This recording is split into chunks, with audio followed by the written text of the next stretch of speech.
seconds too early, fucking hell. But almost there, I'm perfecting it. Hello, my chums.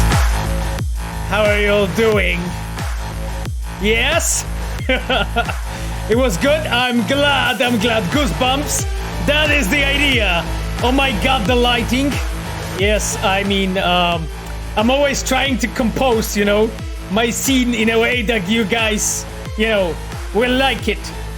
Anyway, you know, some small effort, you know. Hello, Pablo. Thank you so much, my friend, for the sub. You guys are the best. Yes, Pinky mentioned nice jacket, so why not? We can start from there. My mentor jacket from Girls in the Game. Here you can see it. Dziewczyny w Grze, that means girls in the game. So we got them last week, actually as mentors. It looks kind of cool, but I'll show you the back.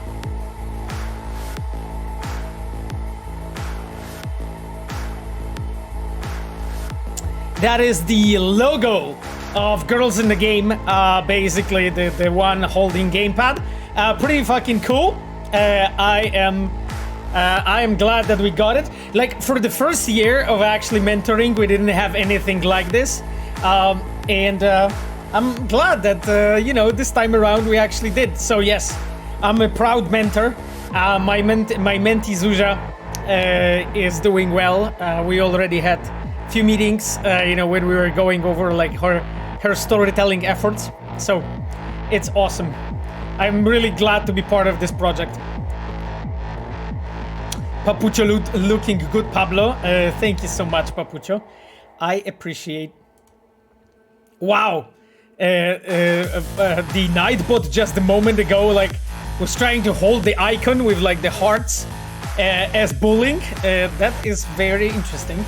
But I already allowed it. The hell. Anyway, really nice to have you guys with us. So, few things. First of all, Sapphire mentioned, I don't know if you guys saw it, but she has mentioned that she will be lurking today for a bit of the stream, as she's with her family right now, so that's the reason. Maybe you will join us in the second part of the stream, so that's why Sapphire is not here. Just mentioning that, in case anyone is wondering. Now, Punky Wizard asks, what does Witcher symbol have to do with FF06B5? I don't know. Does it have anything to do with it? You guys, you know, it's up to you. Honor and Steel evening. Hello, good evening. Seems I'm a bully according to Twitch. Korpiok wrote. Yeah, I know, Korpiok. By some reason, I didn't like that icon with the heart. I don't know why. I think it's the one from Miles or something.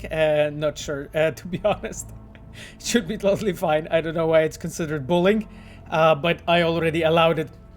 Punky Wizard asks, are vampires related to FF06B5? My friend, I cannot give you any comment on that front. No. This is the tightest secret ever.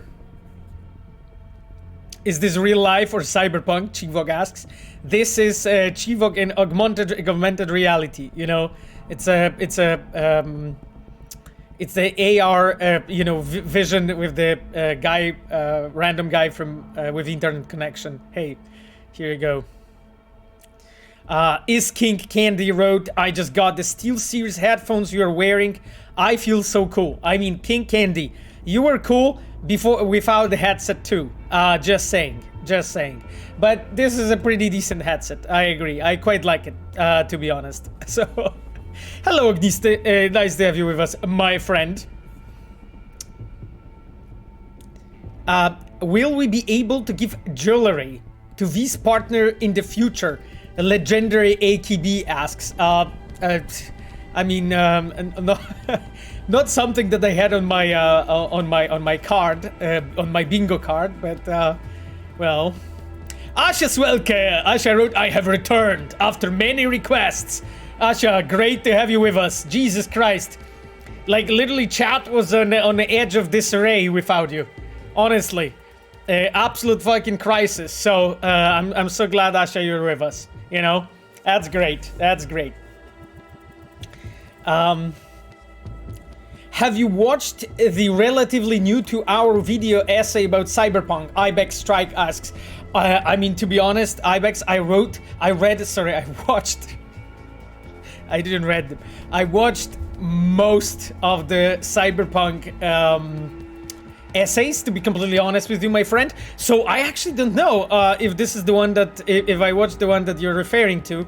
I think you might be referring to the long one, the 2-hour long one, that, you know, the one when the guy was mentioning that he doesn't like the Mantis Blades animations. Do you remember this one? If that's the one, then of course I watched it. I even left a comment under the video. Cool mentor, varsity jacket. Yes, Delamain, that's the from the girls in the game. Actually, I have like a huge logo on the back, so pretty awesome stuff. We got it, like, I think all the mentors, we got it this week. So, yes. Lucky Gorilla. Okay, I fucking knew that this question would happen. I fucking knew it. Okay. So, Lucky Gorilla. Oh, it's a perfect music for this question. Okay, who's responsible for sneaking in those not safe for work textures in female textures in The Witcher Next Gen? I mean, Lucky Gorilla, I have no idea. Like, I don't think that was the plan. I frankly have no idea, to be honest, my friend. I haven't been working on it. That's not my doing. That's not my doing. I had nothing to do with it. So, yeah. That's as much as I can say. Why does it even matter? Exactly. Exactly. Why does it even matter that they are there? I mean, you know, you have to have in mind, though, that the game is rated as mature, not as adult only. Those are by ESRB completely separate ratings, right? It's M versus AO. AO is adult only. And, you know, those ratings have certain things allowed and disallowed. Again, you know, not something that I'm fairly versed at, and not something I'm working on, to be completely honest with you. But I assume this might have something to do with that. It would be logical if that's the case, but I really don't know, honestly. Like, if it wasn't intended, then I guess that's the reason why probably it shouldn't be there, you know, in the first place. So, it's just accurate animation. Not sure about your, what you're talking about regarding animations. As far as I'm aware, it's just in textures, but hey, like, everyone got so fucking excited when that topic got mentioned. Exactly. Glacilalia wrote, no horny on stream, chums, behave. Exactly. Exactly. Because Babsonoska will come over with a bonks, you know. You motherfuckers need Jesus, you know. Do you remember that? We talked about it in the past. Excited is the key word. Yes, Asha. Exactly. Exactly. That's exactly what happened. Yes. Camille Cesaro asks, Pavel, what is the case with the goods CDPR sent for some people? From what I've seen, those are like cyber glasses and shit. I got them as well recently from our German PR people from Carolyn and from Fabian Della. And they remembered about me. They sent it to me as well. I frankly have no idea how to use that stuff. And why it was sent now, I don't know, to be honest. What is the idea? You know, our PR team, you know, does what they think is right. I don't really, I really can't comment much. Family friendly, but the family is 18 plus. Sure. Exactly. It's the mature family. It's the mature family. Yes, exactly. Anyway, let's leave this topic. Exactly, because everyone will go to the horny jail. So stop it. Okay, that being said, I wanted to greet our dear Reds and moderators that are with us. My dear girlfriend Sapphire, who's right now with her family and lurking. She will be here after like 1 hour or so. We'll see how it goes. But I wanted to mention Cogito, of course, our dear friend and our dear moderators. Thank you so much, Kogito, for being here with us. And I wanted to mention our dear Reds, as always. And from the Reds, I'm seeing right now Ayano, our UI producer. Ayano's also a streamer. You know all of that, I think, because I mentioned that every single time. If you want to check out Ayano, she's my recommended streamers, and she is streaming Destiny 2 and God of War from what I've seen on her schedule. So if you're interested, just check it out. Then we have Chivok, our customer support engineer. Mike, thank you so much. It was actually so funny. Recently, I've seen like a post on Reddit. We were laughing with Mike actually so much of that because like someone posted on Reddit this thread showing like this meme from The Office when one of the characters like smacks the computer and throws it away to the trash. And basically the subtitle was CD Projekt customer support after getting my crash reports with 100+ mods. So, and I remember like I've seen in the on Reddit comments like God bless Chivok and stuff like that. So yes, exactly. So we had a good laugh with Mike about this when we saw that thread on Reddit. And then the last thing being, and then last but not least, obviously, our dear in-game photographer, Kira Smolsandayu. Thank you so much, Kira, for being here, as always. And my dears, if you will see anyone on the chat speaking with a diamond icon that is a member of a red team, I have been tracking them down, I think, fairly well in most cases, and managed to find all of them and give them the VIP status if they only show up. If they only show up here in the stream, they should be having diamond icon if they are confirmed to be members of a red team. So there is already, of course, plenty of comments on the chat. Let me take a look. Oh God!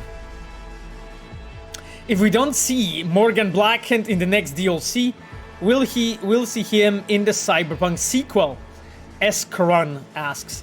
Well, I mean, my friend, I can't talk about the future content being expansion or the sequel or Orion, so not much I can mention, you know, my friend. You know, you can be assured that I am paying very close attention to the lore. You know, we are in very close contact with Mike Pondsmith and Artal Sorian.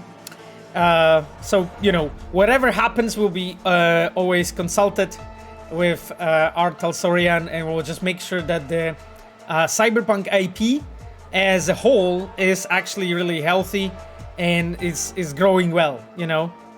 And what I mean by that is like that, you know, is something that you guys can consider a one package, something that allows you to, you know, get submerged in that lore and that IP. That is what I can say, my friend, regarding this. Bishkopt. Hello, Bishkopt. Nice to have you, Bishkopt, with us.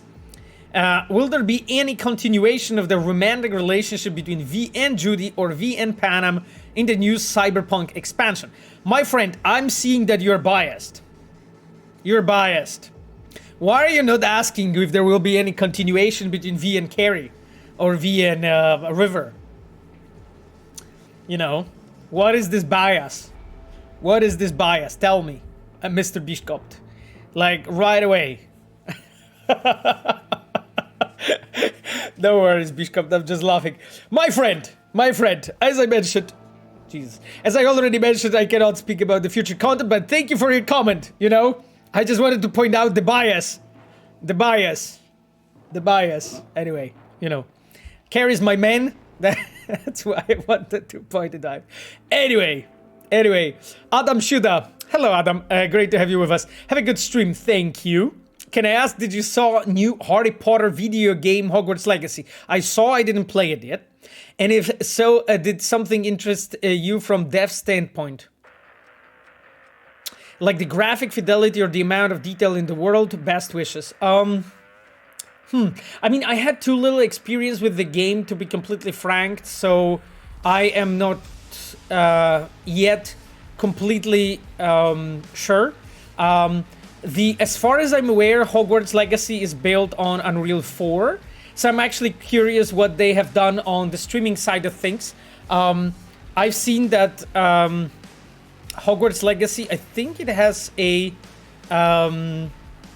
I don't think it's seamless, being like you have loading screens when you're like progressing and traversing through the level, but I'm not sure. I haven't spent too much time in it. When it comes to the amount of detail in the world, I mean, I don't think it's like that dense when it comes to the in comparison to, like, I would say other AAAs, being like Horizon, I think, Cyberpunk, probably the Uncharted and Last of Us. Those are a bit more dense, at least from what I have observed.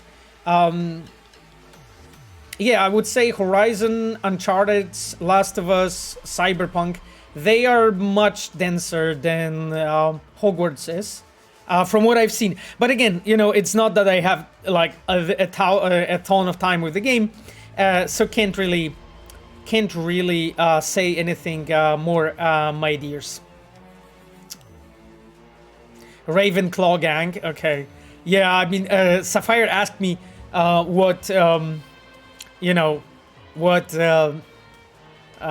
school I will be in. I'm definitely a Hufflepuff, because like I believe the Hufflepuff was the one where the Neil Longbottom was. So yes, that's definitely where I feel I fit mentally. So yes, Hufflepuff chads, yes, uranium bullet. Yes, this is Neil Longbottom. That's my chum. Greybeard, though, don't tell us anything about the patch 1.6. No worries, Greybeard. Thank you for warning me, because I was literally like a fucking inch. Like, I was literally an inch from telling you guys everything. But thankfully you have stopped me, Greybeard. So I like that. I like that. Thank you for being here. God damn it. It's just you sort of saved me from unemployment. So I'm really excited about about not being unemployed. So thank you, Greybeard. I really appreciate it. Pablo asked, Pablo, will you be watching Super Bowl? Hoping for some interesting commercials? I mean, Pablo, you mean like, like what? Like, what kind of commercials you have in mind, Pablo? I'm not really... I've been once in a cinema where there was like a festival of commercials when they were showing a lot of commercials. It was pretty interesting, I have to say, Pablo, but I feel that this is not exactly what you have in mind. But yeah, I'm not really so much of a sports fan, but I like I like esports a lot, and I like training myself, but not watching it, especially Super Bowl. So, yeah. If there will be any interesting commercials, Pablo, just let us know. Let us know. I will be curious to hear if you have seen anything interesting. Dennifer, thank you so much, my friend, for a sub. It's really appreciated. What did you think about the Hogwarts Legacy discourse? I mean, well, is there any discourse though, Revolver? Can you even call it like that? It's just, it reminds me the worst times of Cyberpunk, the worst times of The Last of Us 2, to be completely honest. It's hard to call it the discourse. Nobody is really talking about the game. I mean, sure, I've seen people like say that they like this, that they dislike that, but it's not a discourse in a form of, a critique, a conversation, a discussion. That's nothing like that. Unless I'm completely blind, but I don't think so. Like, I've read a bunch of articles about it. Sure, I mean, some reviews were like, I would say more favorable to it, being like, try to ignore all that controversy and really try to focus on the game. But some reviews, like the one from The Gamer, from instance, was pretty interesting. I would say to give a game 1 out of 10 is a pretty I would say interesting decision. Let's say where in regards of that review. So I mean, to be honest, Revolver, this is not really even a discourse. It's basically people yelling at each other in regards of controversy. Nobody's really talking about the game. I seriously didn't see any.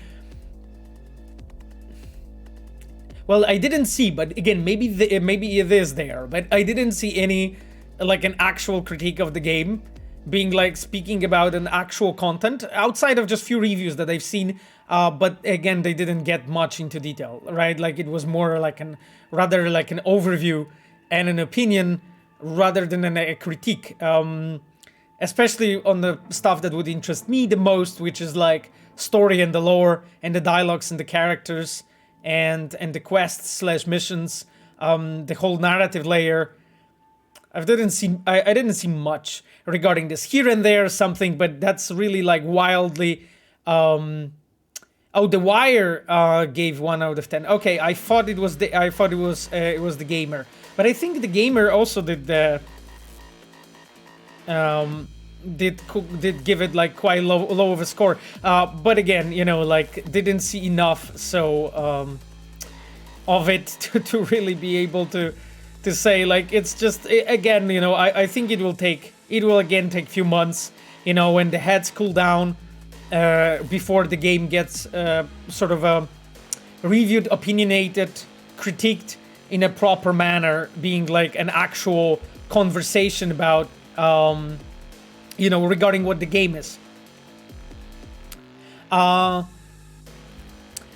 Svoker Place says, is it bad? Is that about the trans controversy surrounding rolling? I'm out of the loop in regards of Hogwarts Legacy. Yeah, I mean, it is mostly about things connected to rolling, actually, really, and nothing else.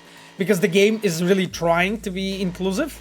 You know, you can be, as far as I'm aware, you can play as a trans character in the game. Their character creator is quite robust. I would say maybe not like the most robust I've ever seen, but definitely like it allows you to build the character you would want to be. So like you could see that Warner Brothers and the devs and Avalanche is actually doing conscious effort to honestly address, you know, and just be inclusive and just like make a game for like, you know, people who just want to be mages, and visit Hogwarts. Really, like, so that's why I'm saying like the game is not getting proper recognition for what it's doing right and what it's doing wrong or not good enough, I would say, just because of that whole controversy, because it's just overlapping, you know, everything. The emotions are overlapping with everything. But again, that's the same thing as with the Last of Us 2. And I remember at that time it was seriously awful. Like, I think it was the worst I've ever seen. However, Cyberpunk came very close. I think Cyberpunk came very close. Depends, you know, where, on what I would say levels you know, examine that discourse, you consider that discourse be. But definitely, like, I think Last of Us 2 and Cyberpunk have been, like, it was probably the most awful I've ever seen in my life. Looking at like games in general, but yeah, Hogwarts Legacy gets its own share of awful comments. So yes, I think that I think, my dears, that's everything that I can mention regarding this topic. Like, I would love to maybe talk about it a bit more when I actually like have a chance to play the game. I watched just a bit, especially like I was interested in the narrative layer. I haven't been maybe like super excited about the narrative part regarding this. At least things that I've seen looked quite how to say it, they look okay, I guess, but it wasn't anything really too exciting when if I'm being honest, and I'm talking about writing specific characters and the scenes. because that's as much as I've seen. I didn't see the plot, so I can't really judge it. You know, the plot and the quests themselves, so I can't judge that yet. But I will be able to do that in time. Like, one thing that I really like about the Hogwarts Legacy is the fact how they have managed to realize the ambition of not ambition, but the fantasy of actually being in Hogwarts and really like watching the, you know, all of those 4 schools, or 4 houses rather, of magicians, you know, the different entrances, the atmosphere there, the dormitories. This looks really nice, actually, and all of those different chambers that you have as a player, those also look really, really fucking awesome. Like, to be honest, when I was reading Harry Potter and then watching the movies, that was very close to what I was like sort of in my head imagining. And this is like almost that, or even better, you know. So on that case, on that front, I am really like, I really think that it's quite cool. Oh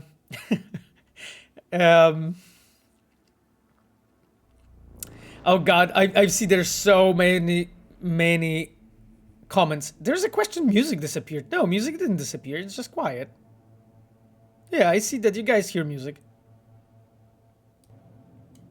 Yeah, I made it like a bit. I made it a bit more. What? My tubes, turn it up, sir. Can you hear it right now? Hey, you know, you guys are listening. You guys are listening to you know, to your fucking screamo and techno too loud, I think, because like someone is getting deaf here. Yes?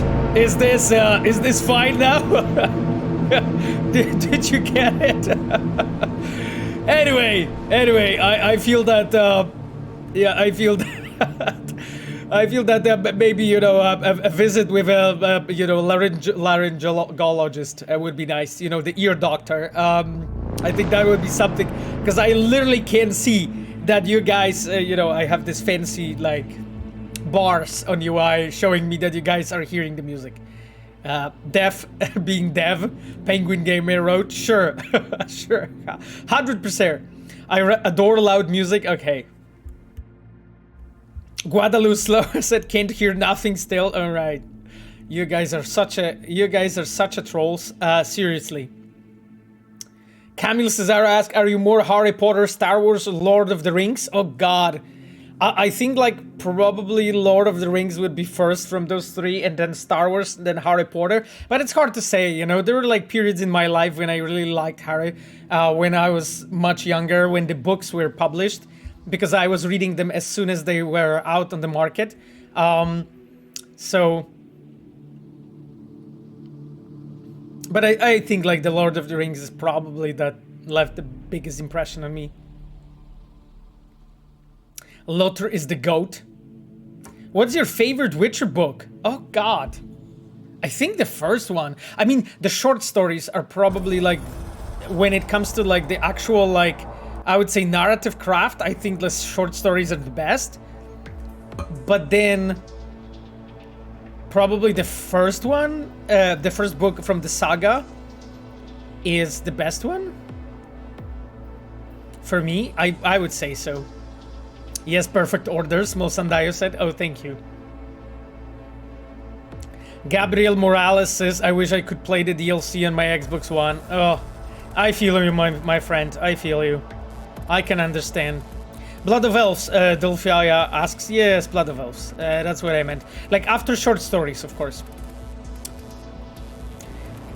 Yeah, I feel you, my friend, in regards of Xbox One. You know, like, that's the thing. But, you know, those are, like, already 9 years old consoles, right? So, it's just difficult, you know? It's just an old tech, my friend. That's the reality, you know, of the situation. That's also the reason why, like, for instance, the expansion for Horizons also on a PS5 only. So, you know, that's the reality. Oh God, I'm getting lost in the chat. By the way, I don't know, guys, if you have realized before I jump to more questions, but did you see the title of the stream? So yes, I hope you appreciate. I hope you appreciate, because you guys were trolling me. You guys were trolling me for like last year. You guys were trolling me last year when it was quest director plays Cyberpunk. So hey, here you go. You know, that's the name of the stream now. Quest director moist about Cyberpunk 2077. Sure, like that's true. That's true as well. Full disclosure is always nice. Lucky Guerilla. Quest director plays Cyberpunk eventually. Exactly. It's like mostly talks and plays eventually. The truth has been spoken. I mean, seriously, it's just the reality. Quest director dies a lot while playing Cyberpunk. That's true, Victor. However, Victor Necrofunk. However, please have in mind that I have improved. We from normal went to hard, and then we went to very hard, and even in very hard, I'm not dying this much. Anyway, yes. Quest director tries to be sneaky and fails. Krushevitz asked about. Sure. Machiavelli said, never lose your common sense, Pavel. That is what I'm afraid of. You guys move to America, that country's divided badly. Well, I mean, Machiavelli, it's just... We'll see what happens in the future. I'm not planning to lose my common sense, you know, Machiavelli. So, I hope that nothing bad's gonna happen. Besides, I don't, like, I mean... I am seeing, you know, a lot of societies, not only America, really struggling. And I think it will be a sign of the, you know, of the times that are coming, to be completely honest.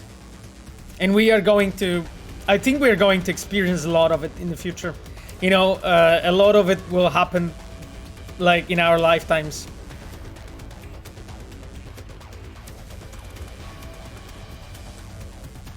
I just hope I live until a Phantom Liberty comes out. Kenan Joaquin wrote, well, I mean, my friend. My friend, I mean, yes, I hope you will as well, you know. Hey, Pavel, did you play Dying Light 2? No, Ashley, I didn't. No, Ashley, I didn't. I was speaking a bit about it, like, in the previous streams, that like zombie genre is not something that I'm really super curious about, to be completely honest with you. I'm aware that Dying Light 2 is a decent game and has an interesting like mechanics, especially like day and night cycle when it comes to the you know, the zombie activity and all that. I think it's really cool. I've been on one of the lectures that Timon Smektawa, the lead designer of the Dying Light 2, did in the game days. Dutch Game Day 2022 last year. I've been on Timon's lecture when he was talking about the design of the game. It was really intriguing. You know. So it was good to like listen about it, you know, about their sort of design methodologies and plans and ideas and reasoning, you know, what they have done from the first game to the second. But no, I didn't play the game myself. Like, I am playing a bit of the... I'm playing, like, Children of Morta. Right now, I'm playing Phantom Liberty a lot. And those are, like, two things that I'm playing the most, I would say. So, yes. That is the case. Please fix camera alignment and blur. Net running gun collaterally. Net running gun collaterally. Could you please explain what you mean by fix the camera alignment and blur? Because like when it comes to the motion blur, you can disable it in the settings, right? Like I am playing with motion blur turned off. And when it comes to camera alignment, you need to be a bit more specific, my friend. What do you mean by that? I'm curious, actually, what you have in mind.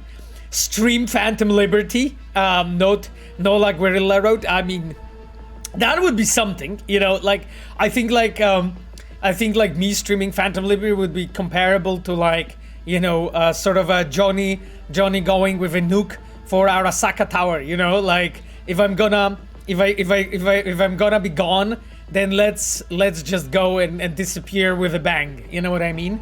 I think that's that's basically how it would look like. You know, like it would be an equivalent of Johnny just basically going with a nuke on Arasaka Tower. Anyway, courier suicide, exactly, Machiavelli.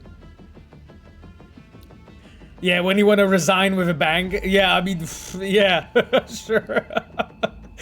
Machiavelli wrote, your sacrifice will be remembered. Oh, thank you, guys. Thank you. I really appreciate it. You know, like, I hope that the appreciation can put, like, bread on my table and can make me, you know, be able to, like, make more games. Papa, we will be immortal. All right, yeah, like Asha, Blaze of Glory or Quiet Life. Blaze of Glory for me then. What you're saying. Nice, chat. I definitely should listen more to you. I think it's a very it's very educational content. What you're serving me here. Did you finish NieR Automata? What's your final opinion? Ibex Strike wrote, yes, I have finished NieR Automata. I have finished it with the 3 endings. I was checking, and apparently there's many more endings, like, but a lot of them are like jokey endings from what I've seen. So this I didn't play, but I finished it with 3 endings. I mean, it was very, very surprising to me, NieR Automata in general. I found it like really deep and surprisingly deep, actually. I wasn't expecting it, to be honest. It is a very strange game. And when it comes to like the way the presentation layer, so, you know, you're running around as this like a 2B android who's like scarcely clothed, you know, and you just look like some doll slashing shit. And it looks like a typical, like, sort of a manga kind of game. And you do not expect much of it, I guess. And then at some point, it just catches you off guard. And more it moves forward with the story and so on. I found, like... But again, that was less of a level of a vision and level of a story and more of a level of execution. For instance, like the side content is really low quality for me. Like stuff that was like the side quests in this game are really just not worth it completely. Like it's really low quality content. But the main story is very interesting. I really like the I really like how Yoko Taro, right? Like that's the name of the director. It actually subverted a lot of expectations, you know, and just like more you move on through the game, like really more intriguing things happen.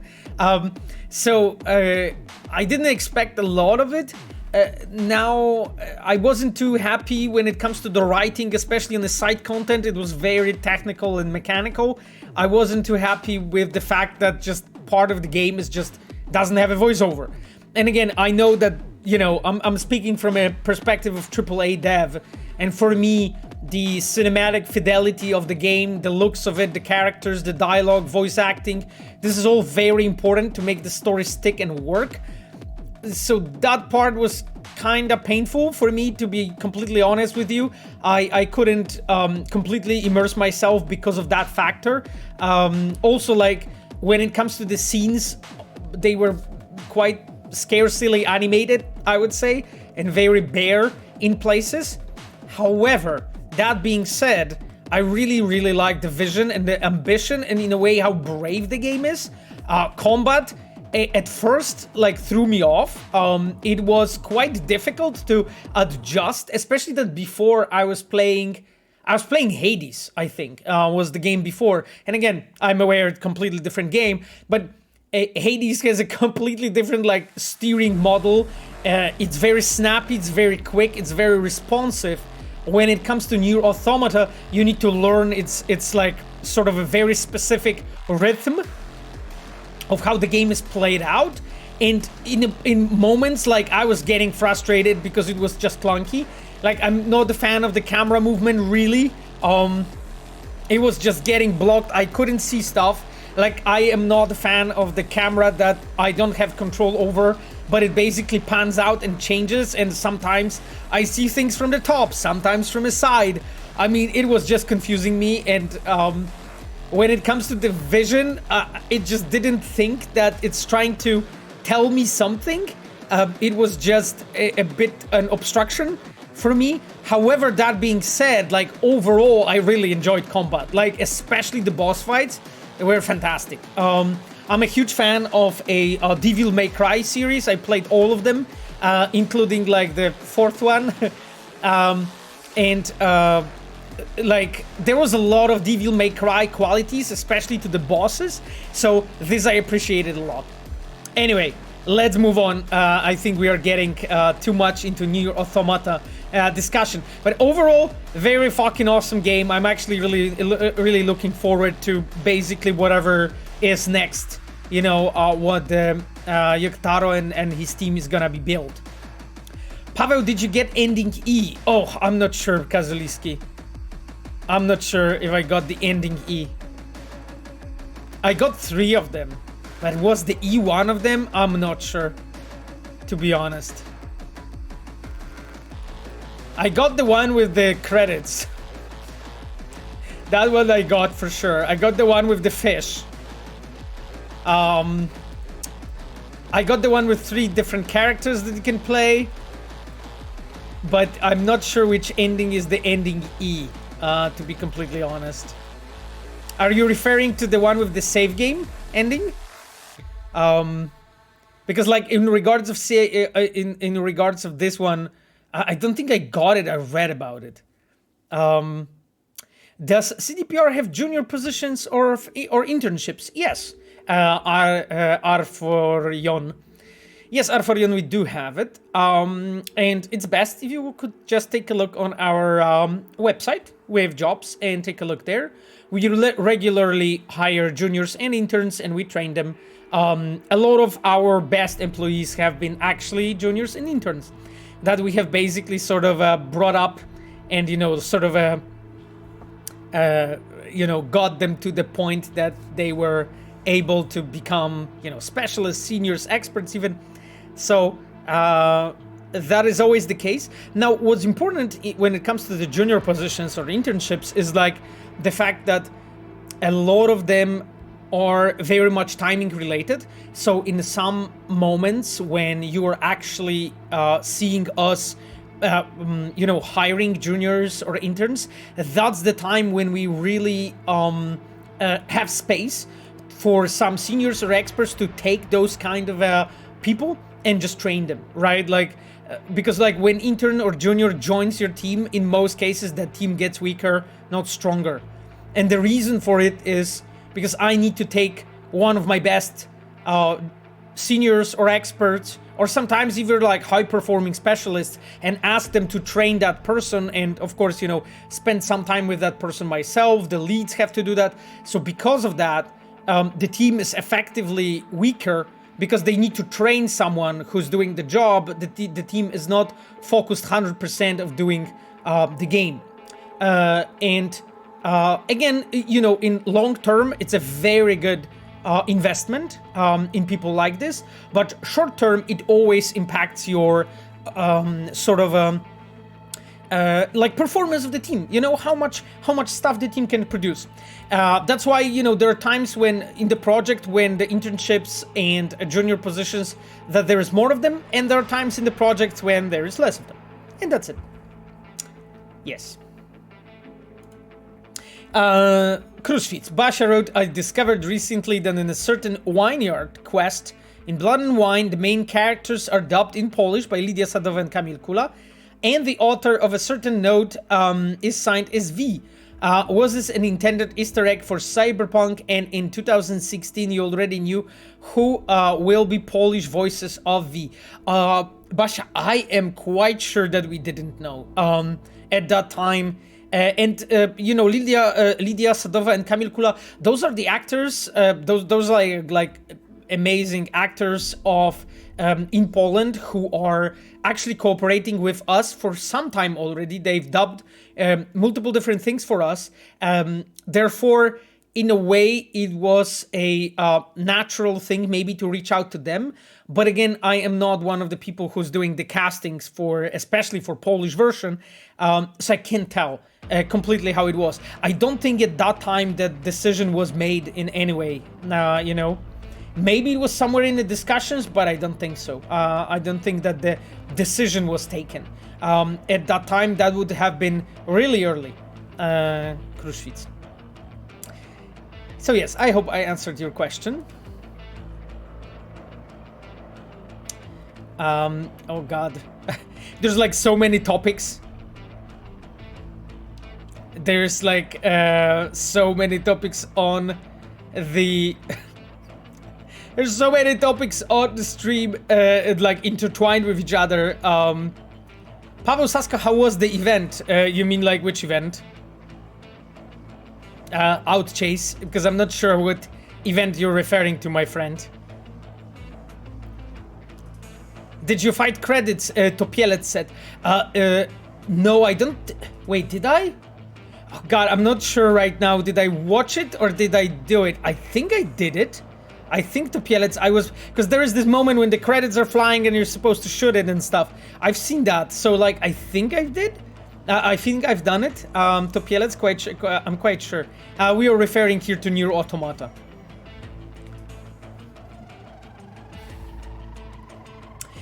Sith. I don't know, Sith, if I read your name correctly.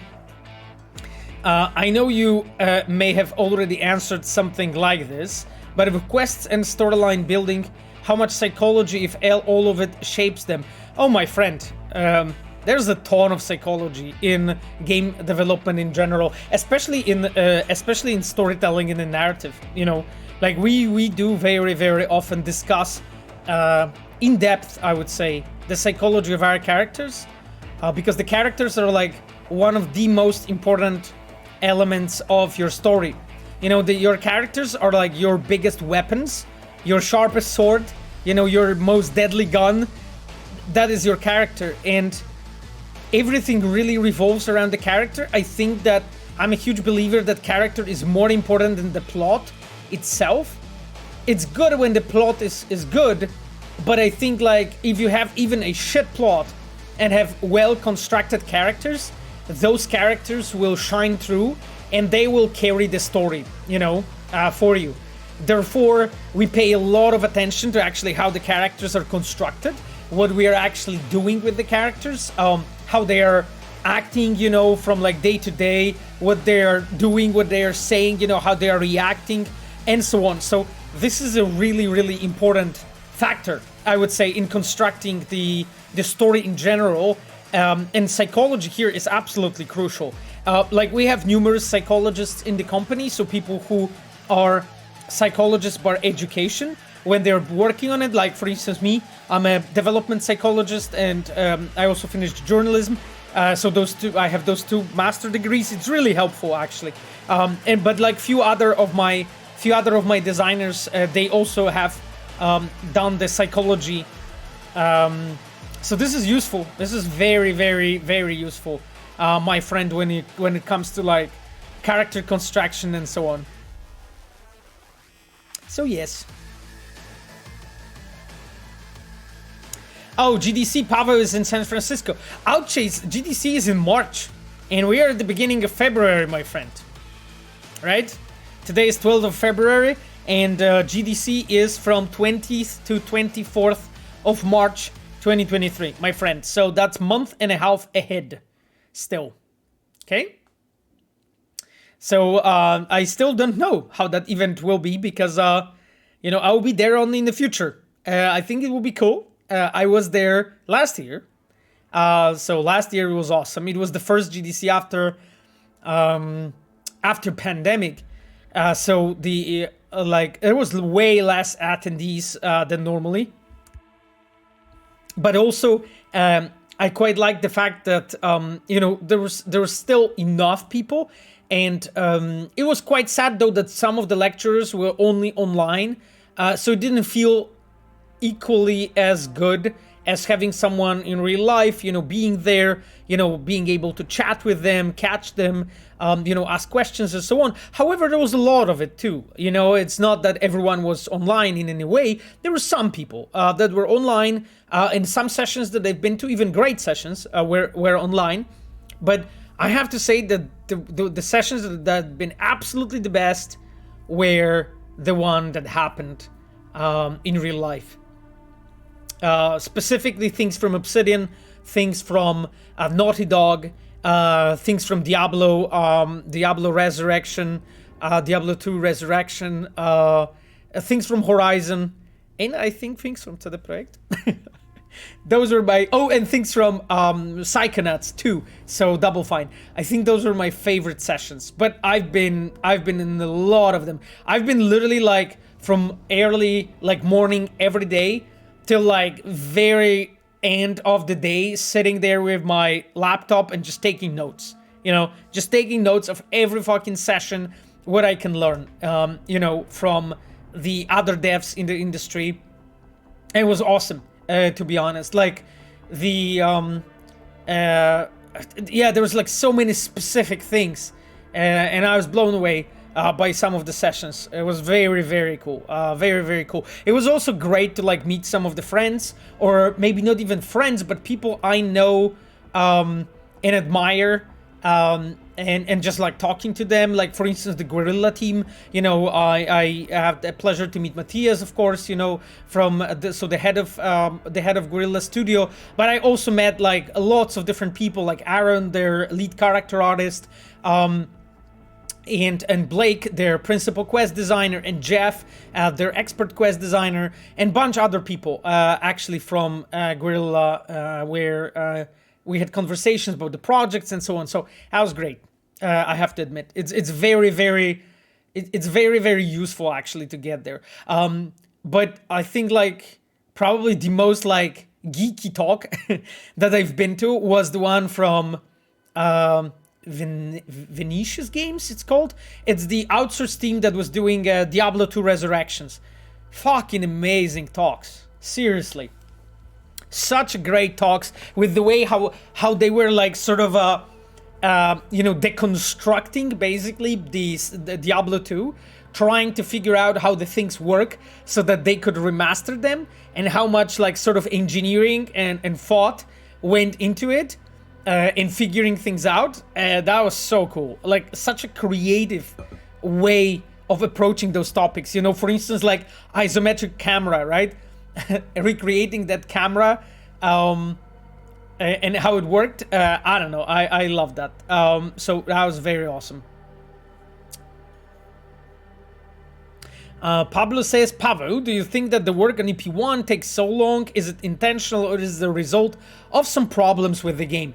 Pablo, I can't talk about this, my friend. This is this will turn into a news fucking update about the project, it's just because, I would love to tell you so many things, but I just don't want to speak, because it will basically turn into a news. It will turn into YouTube videos, and it will turn into articles, my friend. And then, I will be very popular in places where I don't want to be. You know what I mean, Pablo? So, yes. One thing that I can say about the Phantom Liberty, that it's fucking okay. Yes. So yes, that's as much as I can. That's as much as I can add. That's as much as I can add, Pablo. Bebop Vox.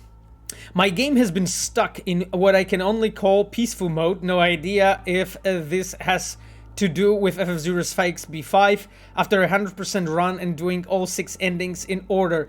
My character can no longer attack, people don't attack in the world, double jump doesn't work. I verified files 10 plus times. All I can really do is Amber's run and fast travel, cannot call cars, cannot call people. Haven't been able to find anything online about this issue. Wow. Do I go somewhere now being a monk? Oh god. Bebop Vox, that sounds like some fucking mad problem. My friend, could you please send your, like, a busted save game to our customer support so we can take a look inside in the guts what you've been doing there? Because, like, that sounds like you've been playing dirty with this game, you know? I've been doing some dirty things with it. So it must have decided to punish you. And be like, nope, Bebop Vox, no more cars, no more calling people, only monk life for you. So I guess a quiet life, not blaze of glory. But anyway, Bebop Vox, maybe we'll find some remedy, but we need your save game, you know? And then we'll be able to look inside and apply some medicine, you know? So yes, who knows? Who knows what your monk needs? So, my chum, we need your save game. Send it to our customer support, please, and write them your essay about this, because this sounds very intriguing. This whole story that you have written here. Anyway. Anyway, that is it.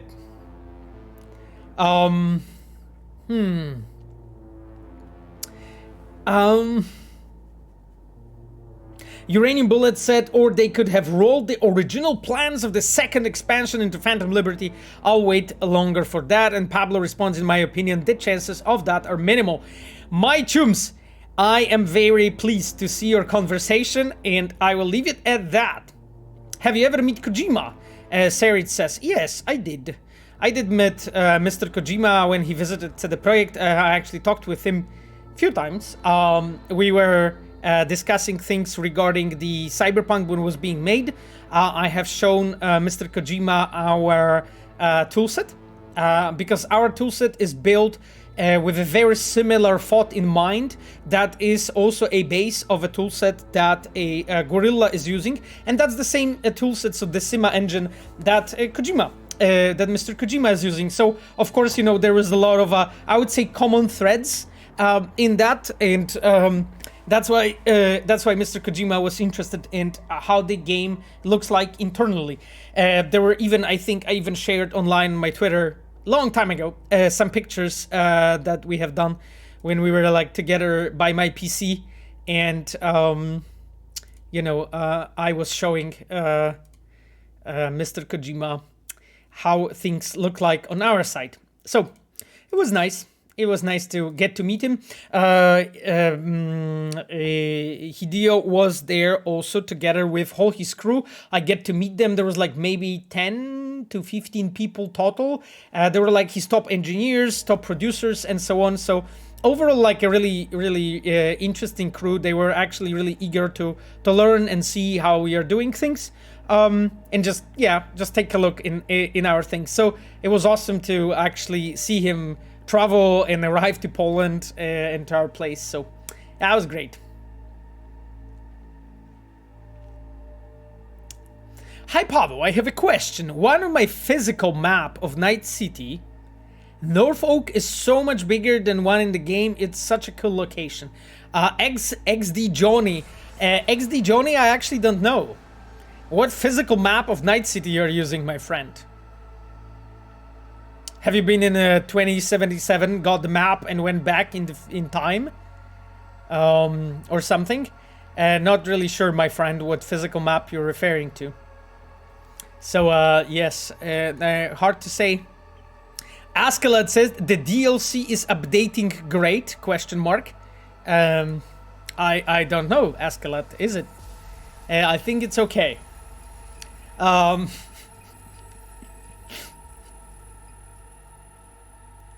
Pablo says, Pablo journalists don't even know what EP1 is. Pablo, you're trolling me. I think they may know. I think they may have seen, you know, like for instance, some people tweet about it, you know. It's not that we have shared like 2 trailers while revealing that Idris Elba is one of the one of the main characters. So I would I don't think that I don't think that the EP1 is that how do you call it, niche anymore, Pablo. I don't know how you feel about it. Giapolo wrote, I wonder what FF is. FF means to forfeit. That means to like give up the game in League of Legends. Giapolo, I hope I helped. Hello Vroinska, great to have you with us. So, my dears, that is another member of a red team. That is Marta. Marta is a member of our QI art team. Marta was a member of our like Cyberpunk community for some time before she joined us recently, fairly recently, and I'm really happy that Vroinska is with us. So nice to have you, Marta. Yes, Kamil, the Polish Marta, not English Martha. So Marta, not Martha. Yes. So nice to have you, Vroinska, with us. Nice to see you. As you can see, you have the diamond icon in the chat because I gave you the VIP status. Vroinska had a cool hat on community meeting. Yes, actually, Marta's often in her cowboy hat. In the studio. Last time when we saw each other, it was like in a social Friday.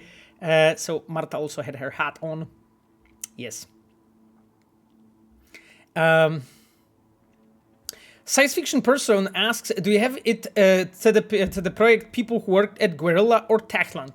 When it comes to Guerilla, I am quite sure we do. Like the most, I would say the simplest and most obvious person is Dennis Zotebier. Dennis is a design director of The Witcher 1 remake, so that's the Canis Majoris project. And so that is one person that is like quite obviously coming to mind. Dennis was a veteran from CD Projekt who went to Guerrilla. He worked on both Horizons and then came back to work on the Witcher remake. And when it comes to Techland, oh yeah, we have a lot of people. We have a lot of people actually, because like Techland is like second biggest game dev company in Poland and in Warsaw in the same time, and in Wrocław in the same time. I don't think Techland has a studio in Kraków. I don't think so. So I think Techland is mainly Warsaw and Wrocław. So naturally, like, we basically have offices in the same cities, and we are in the same country, and we are doing like both AAAs. So naturally, there is a lot of transition between people, between Techland to the project, and other way around, really. Like, people switch between projects from time to time, I would say. So I personally know a lot of people from Techland who were there and are right now into the project, and other way around. It would be difficult to tell what is more, but there is definitely a lot of like cross-pollination. That's the word that Miles likes to use, you know, between people. Vroinska wrote, hell yeah, I feel important now. Of course you are important. Of course you are important. You're a member of our team. So of course you're important. Thank you, Marta, for being with us. Oh, Jesus Christ. My chums, there is so many questions. Do you know anything about The Witcher Old World? Not much. The pledges are on hold and no updates. I've sent an email a month ago and zero response. I don't know HD for Vendetta, to be completely honest. I also supported and bought The Witcher Old World on the Kickstarter, because I guess this is what you're talking about. I assume there might be something connected to the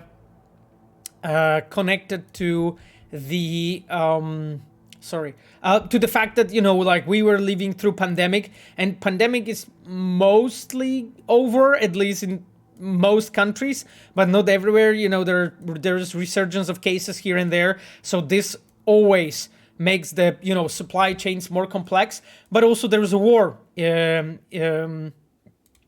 Ukraine, right?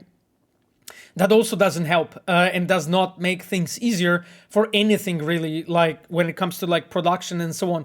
That being said, I don't have any like insider knowledge about the topic. That what I'm telling you is just based on me using my head and trying to draw logical conclusions out of what's happening in the world right now. HD for Vendetta.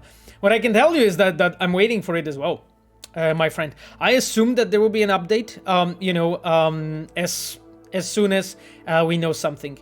Vivertit, hello from Ukraine. Hello, my friend. Hello, my friend. Okay, then. Uranium Bullet asks, are you looking forward to Atomic Heart soon? Pretty much Bioshock in Communist Soviet Union. Uranium Bullet, I haven't been looking too much forward to the game, to be honest. It looked quite interesting to me. However, I'm very much torn, and it's just so difficult for me, because the thing is that this is the game from the Russian developers, right? And it's always difficult to really know how to act in such situation. Like my ancestors have been from Ukraine, right? And what's happening in the war right now, that was difficult for me, what happened. And the thing is that, my grandparents, they were refugees from Ukraine when they were escaping during the Second World War. And they basically got like a shelter in like one of the Polish villages where 80 years later I was born. So the thing is, like, I cannot oversee this aspect, to be completely honest with you. And it's just it is always a very difficult. It is very, very difficult aspect, So like one thing being, like, I haven't been really waiting for this game at all, but that's the second aspect. And I think, like, when I was following the discourse around this game in the internet, I saw that there is a lot of people is just torn, what to do, and should they support the developers or not, and to be honest, probably, like, the thing is that I don't have time to play too many games anyway. So I am feeling like I'll probably skip this game anyway. Sorry, I would have skipped this game anyway.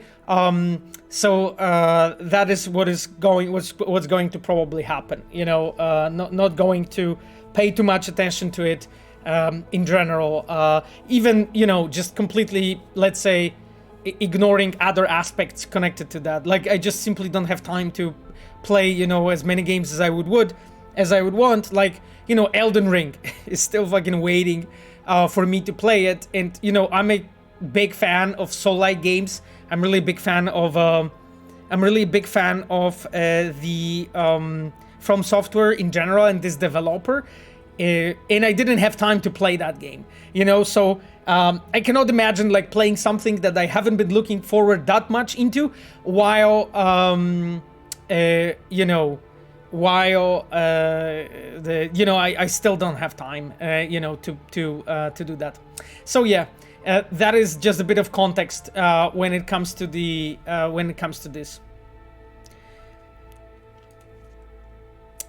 Okay then.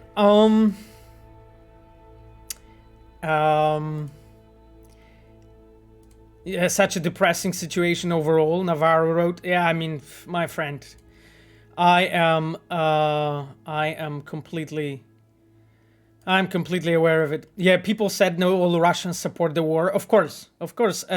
Handero buff. I completely understand that, and I've seen it. That not all Russians support the war. So but that's like one aspect. But another aspect is just I simply don't have time to play the games that I myself would want to play, like, let's say, Elden Ring, and put a lot of hours into it.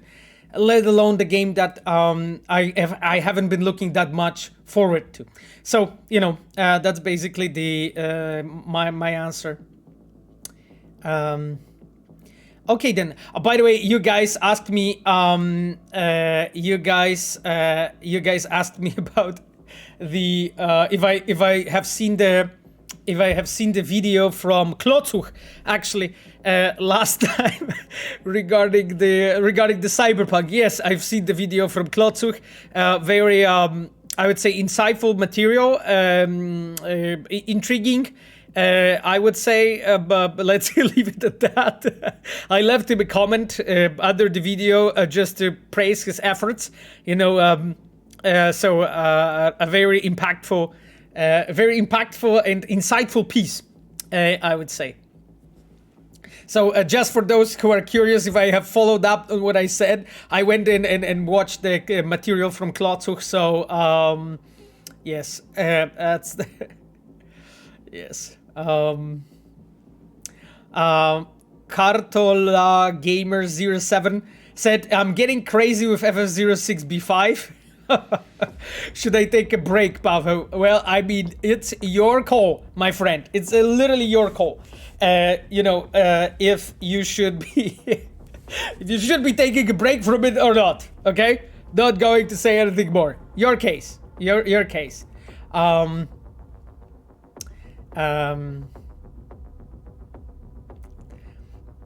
Any news about upcoming expansion? Zelian asked. What could be the news? I think the news is that that we are making it. Zelian, I can talk about any news updates, my friend. When the news is out, I can talk about it. Okay? Yes.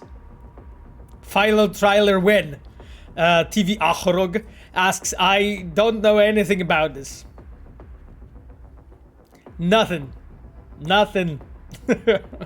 Endersik, what is the purpose of deleting some textures from The Witcher 3 Next Gen? I mean, is it not just wasting the resources? Oh, I mean, it's so interesting, guys, that in this specific case, you are like so thoughtful when it comes to that. It just takes time, But, people are asking us about the patches and fixes and add-ons for the game. But suddenly, in this case, everyone's like, no, but this is just a time for devs. What for? I mean, it's fine. Like, it's very, very surprising, Curious why it's the case, Curious why it's the case. So thoughtful of you guys. Anyway, I really need to meditate on that topic because there's something curious happening here, and I may gain some insight into a gamer's soul if I understand actually what's happening. So I would be good for me. I think I would develop. I think actually gaining some understanding and insight into what is actually behind the motivation of you guys saying that this is a waste of resources and another is not. Very interesting. Anyway, Endershik, I am I mentioned it before, my friend, that I'm not the guy who's first of all, I'm not working on this project right now. I'm on Phantom Liberty, my chums. That's one thing. Second thing is, we as a studio, we need to align to the requirements of a certain age restrictions, right? And so on. And again, maybe that's connected to it. I'm not sure. If it was not intended, I guess this is why it's not supposed to be there. That's it. Glassolalia laughs of gamer's soul. That's true. I know. Pablo, that's an excellent question. A purely hypothetical question. Oh, I know. Those hypothetical questions are the best. If it was up to you, would you rather do EP1 or EP2 for Cyberpunk? Would you rather do? So you're talking about jumping over EP1 and going into EP2 instantly? That's the question. Very intriguing. But yes, let's keep it only in the hypothetical realm, Pablo. Because if I say something, it's gonna get clipped and released as my official opinion. So forgive me, Pablo, but not this time. News, they are making fine progress with the fine expansion in FF. in the brackets. Mr. Snail wrote. Yes, Mr. Snail. It's very accurate.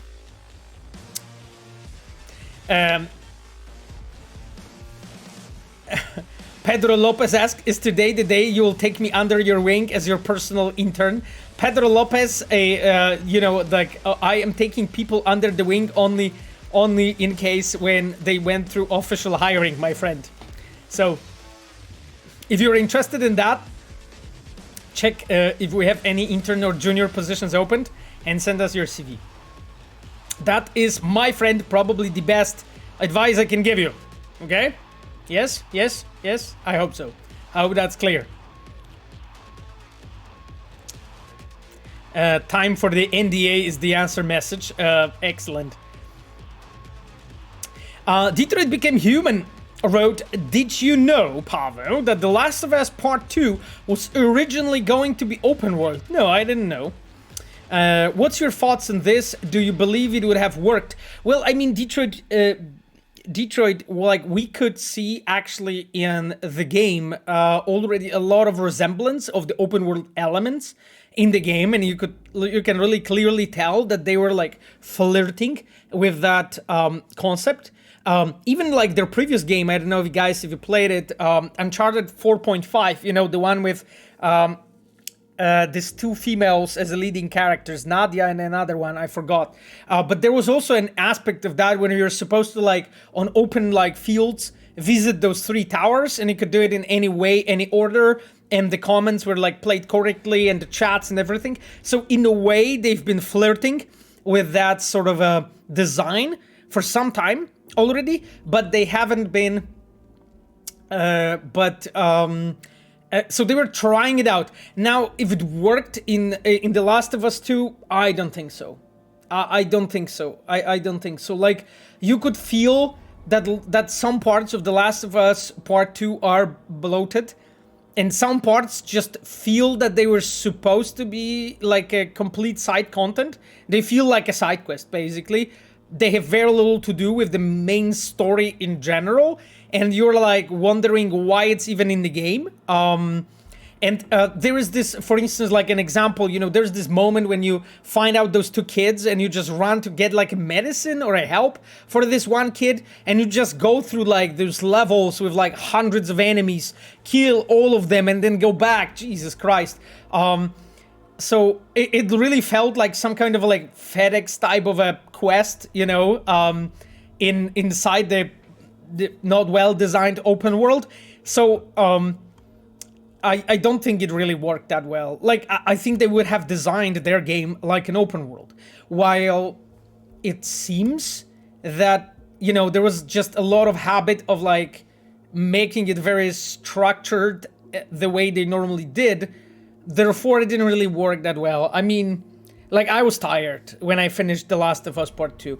Even though the game is, I think, really, really good. There are some really, really clear, like, issues with it, with the way it's structured, with its narrative, with the pacing altogether. Like, pacing is really off in that game, and pacing, with what I mean by that is the rhythm of narration. What things happen in what order, why. There are some weird things when it comes to character motivations and so on. Exactly the situation when you're like doing that complete off-topic side quest thing for those two kids that you find. So just super, super weird.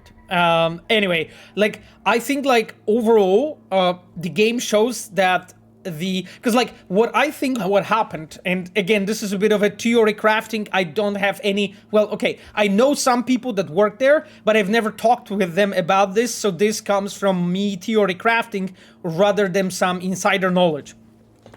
And my theory is that they were tired with the formula. And when I was playing The Last of Us Part 2, I felt that the team was tired of the formula of the kind of game they are making.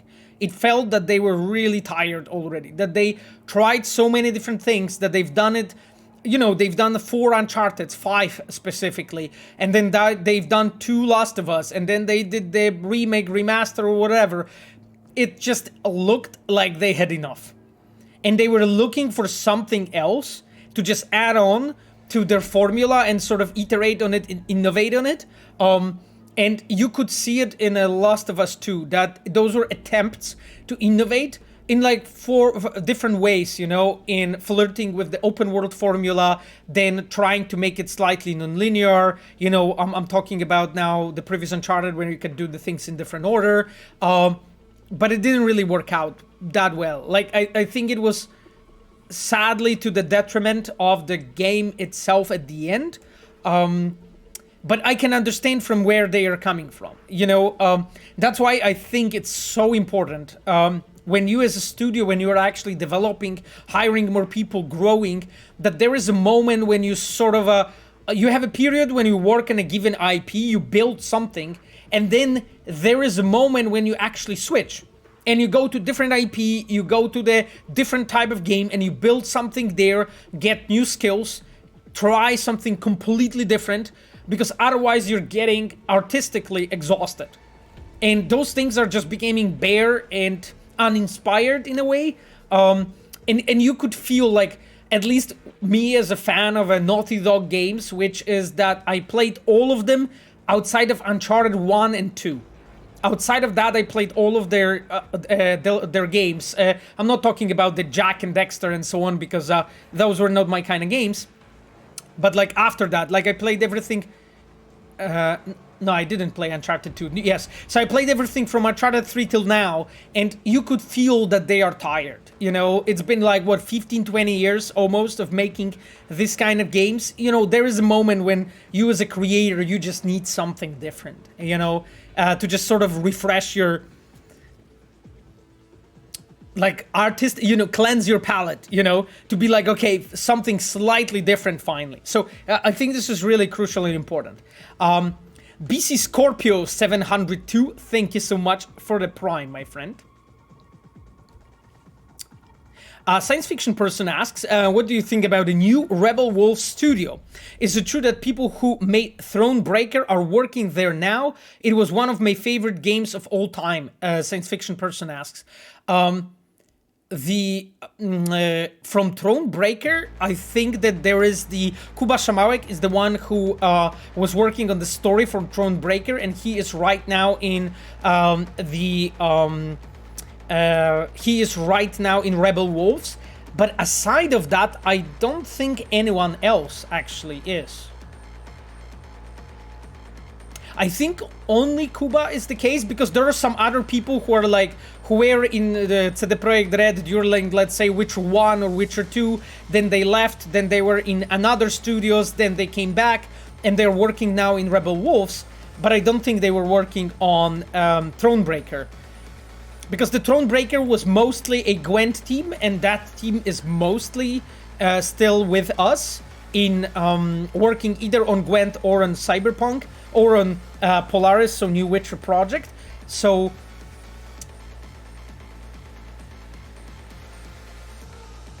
I think only Kuba is the example of a person that worked on Thronebreaker and right now is in Rebel Wolves, as far as I'm aware. Hi Pavel, we need a release date, Amiens asked. You're talking about release date of what? Diablo 4, 6th of June 2023. Diablo 4 ships 6th of June 2023.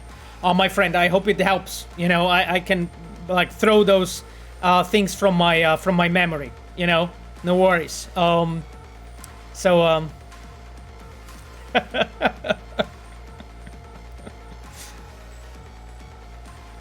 Release of Tepavu's music dancing video. Oh, thank you. That's I'm not sure if everyone's ready yet for this. So who knows? Captain Salty. Captain Salty. I like your nickname.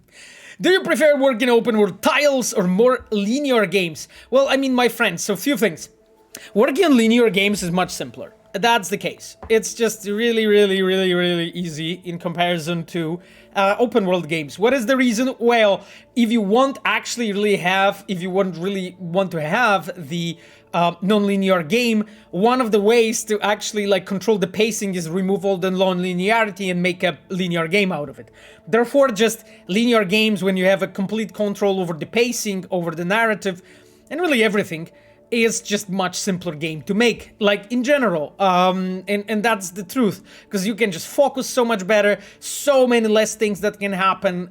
You just basically, anytime when anything goes wrong, you can just block it and the player can't do it and fuck it, and that is the simplest possible thing. So, and I don't want to say that linear games are simple to make, because I think overall games are really complicated to make in general, but the open world titles are much more complex. There's so many more, I would say, interesting things that we can do as I would say, as an industry, innovating in that. Because for me, the linear games started becoming, in a way, too much like movies. And again, if I want to watch a movie, I'm not going to play a game to watch a movie. I'm going to watch a movie to watch a movie, right? That's basically, hopefully, logical. So if I'm craving to see some cinema, I will go to a cinema, right? I'm not going to go and play a cinematic game because I want to watch a movie. Like, we play games because we want an interactive experience. We want to get immersed. We want to place it on our own pace. We want to sometimes make our choices and dictate our way of doing that. We want to carve our own story, right? We want to experience it on our own. We want to thrill of beating a difficult enemy, maybe, of figuring out a difficult puzzle, of figuring out a narrative detective story, like those are the things we want, right? Like, so for me, the more open structure of the game allows you to build that. Like, linear games became too much like a movie where you're just doing one interaction and then 45 minutes of cutscene plays. I'm not too much into it. You can look at the Cyberpunk and you'll know what I mean by that. Like, in Cyberpunk, you're constantly in the shoes of the characters, no matter what happens, right? Even when you're like falling somewhere or like rolling somewhere, something happens to you. Those are always quick, snappy moments, and we almost never take complete control from like what's going on. Sure, you are sometimes in a very specific sequence, right? Like, let's say when we were with Takemura in a car and you're being attacked by those assassins, let's call them. Sure thing. And there are moments when it's more like sort of cinematic in a way, but you can still play it, right? Like, you can still do various things. You still have some choices, connected to that. What's your way of playing? You're still the one who's holding the controller and doing the shooting, or, talking to Takemura and so on, right? So even though there are some more, like, I would say, focused moments, the game has always just allow you to just be yourself rather than, staying sort of, rather than just basically telling a story through cutscenes and so on. So, going back to your question, I believe that just open worlds have so much more space for innovation than just linear games. And again, this is a great, great, great simplification, because we're mostly focused here on the narratives. Like, when you look at the whole game design spectrum, there is, of course, much more space. There's so many intriguing games that have interesting mechanics, and there are linear. So that's doable, right? Like, right now I was mostly looking at, my field, so the place where I actually know at least a bit what the hell I'm talking about. At least a bit, I hope. Are you going to go through my CV personally, right? Pedro Lopez said. Well, Pedro, that is being done by our HR team, their objective is to do that. But basically, when that CV goes through that first sorting and we see, okay, yeah, this is a promising person, that arrives to the coordinators of one of the departments that you're applying, who is handling the recruitment process, and then to the leads, and then I'm usually the final boss. So, like, if you went through the recruitment process, probably I will be the one that you are going to face at the very end. You know, so this is hey, that is what I think. Amian said, I'm asking about the date of the Phantom Liberty, of course. Oh shit. Amians, that's unlucky. I was sure that you are asking about Diablo. God damn it, I'm stupid. Yes, so when it comes to the Phantom Liberty, my friend, nope. I cannot speak about it, as you can imagine. Lol, this guy. Anyway, do you drop legendary loot, Pavel Saska? No. I've seen like a tweet or Jesus, I don't know where it was, but there was this, I think there was this account on Twitter called Rare Insults, and this Twitter account tweeted saying like, your guy looks like he drops a generic loot after he's killed. This is like such a elaborate insult, I would say. So I'm not really sure if I drop a legendary loot. You know, I've worked all my life to make it happen, my friend. Roy 4114 wrote, wanted to say I'm a huge fan of the game 2 years later and has been massively improved, playing since day one and loving it. It's been a great rating and still underrated. Thank you so much, Roy, for playing. My friend, I hope you are going to pick up the Phantom Liberty, because I think it's quite okay. So that's I will be curious to hear from you, you know, what you thought after playing it, you know. Pablo asks, Pablo, any update on Vinyl? Oof. No, Pablo, I'm that's, as you can imagine, you know, it's as far from my sphere as it only can be. So I'm sorry, Pablo, no updates, my friend.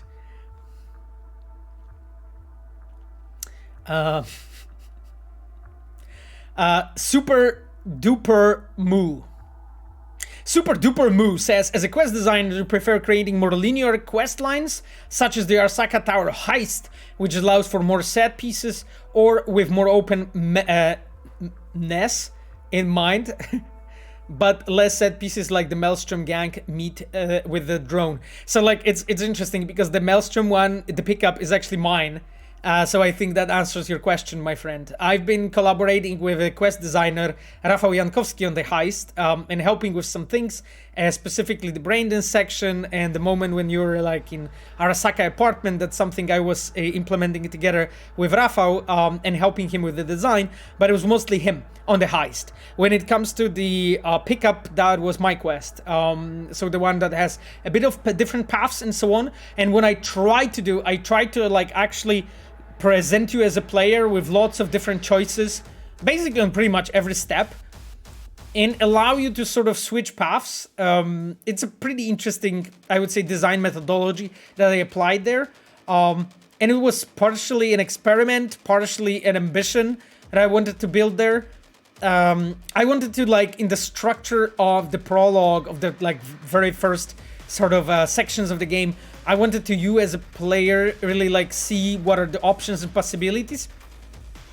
But you know, so when it comes to me, like the pickup is my way to go, to be honest. Like, you know, other quests that I've done, like for instance Battle of Cormoran in The Witcher 3, that's another one that is like crazy non-linear, but only when depending on your characters, right, that you have and the choices that you have made. It has more set pieces as well. So like I think in the Battle of Cormoran I try to find, I would say, a good balance between those two factors. If I did, I have no fucking idea. That's yours, my friends, to judge. Yes. Isaac Locke asks, will you be playing Starfield? I'm actually quite interested in Starfield. I have to admit, my girlfriend Sapphire, she's even more into it, I would say. So I'm actually quite curious how the Starfield will turn out. If I'm going to play it at the release, I'm not sure, to be honest with you, my friend. I will see. You know, like I would probably prefer to give Bethesda like a bit of time after the game is shipped to just, you know, have time to improve it. You know, if they need any patches or fixes and stuff. I always play games slightly after the release, you know, because I'm very conscious, and that's been always like that for me. That it's good to just give devs some more time, you know, if they can update the game and patch it if needed. So that will probably happen, because like I'm so behind when playing stuff, you know, like I'm right now in Children of Morta. Like I'd love to play Elden Ring finally. I seriously I had no time for it. And there are other games that are just fucking waiting. Like my list is so gigantic of things that I wanted to play. So probably Starfield won't be like, I won't be playing like right away. I don't think so. Roy wrote, Phantom Liberty, shut up and take my money. Okay, sure. Revolver Reload at release, Bethesda game, lol. Well, I mean, I am sure that because they have more time now, it will be in a better shape than when it would have been released. Because the first release was supposed to be 11th of November 2021, right? No. Yes, 2022. That was their first date that they announced. So Asha loves it was fucking okay. Yes, Asha, that is as much as I'm going to say about the about the expansion. Have you played Kingdom Come Deliverance? No, I didn't, my friend. I didn't. I actually heard a lot of like good comments about it. We actually have or haven't had different devs from the from Kingdom Come Deliverance in the studio, working on different things. So that was actually really fun, and always to just discuss with them, you know, how they make their game and why, and especially things connected to AI, you know. Because those are like AI programmers and so on that worked on Cyberpunk from the Kingdom Come Deliverance. Hungry Samurai wrote, Maelstrom was great, was very good. Only on third playthrough I figured out that I don't have to fight Maelstrom, but get their help to get out of the meat plant. Yeah, Hungry Samurai, there's more options I think that you still didn't figure out. But, you know, you will get there eventually. Are you the quest director for Phantom Liberty? Yes, my friend. Quests, open world, and cinematic departments are my teams. Geflüte Fish. Geflüte Fish. I don't know what Geflüte means. Is that German? I need to check it. Geflüte. Gefilte. Oh, wow. It's a fish dish made from a poached mixture of ground deboned fish such as carp, whitefish, or pike. It is traditionally served as appetizer by Ashkenazi Jewish households. Popular on Shabbat and Jewish holidays such as Passover, it may be consumed throughout the year. That is very insightful. Gefilte fish, nice to have you with us in the chat. I'm always eager to learn from you guys. Thank you for being here. It's Yiddish. Okay, Basha. I didn't know. It sounded like German at first when I heard it, but now I get it. I educated myself with the use of Wikipedia. Alex BRB wrote, I guess that Starfield will have a huge patch after release. So yeah, even though I'm hyped, Dame, I'm always doing the same error. I think I'll try to wait a bit before getting into it. I mean, I assume that if you're like a fan and you played Bethesda games before, I suspect you will have a fucking bang in time anyway, to be completely honest with you, my friend. Yes. Galaxy, just shooting my shooter here. Would it be possible for someone to get an internship at the project in a narrative section with a classic literature degree? Yes. Like, do you think one could have the base skills for it? Yes. And sorry if been asked similar questions before. Yes, it is completely possible. Like, actually, your background has a secondary, is secondary really for us. What's important is what you can do, being like what you can write, what knowledge you have about your storytelling, and what stories you have finished from beginning till the end when it comes to preparing them, not reading. What you have wrote. And also, like, when it comes to narrative design in general, it's a question if you want to be a writer, quest designer, open world designer, cinematic designer. Those are all four, I think, main sort of designers that are usually working on the content like that. And requirements for each are slightly different. The open world and quests require slightly more technical knowledge than just a position of a writer itself. Now, when it comes to cinematic design, the knowledge about movie, the camera work, montage, and just telling the story through the camera lens is needed. So it depends.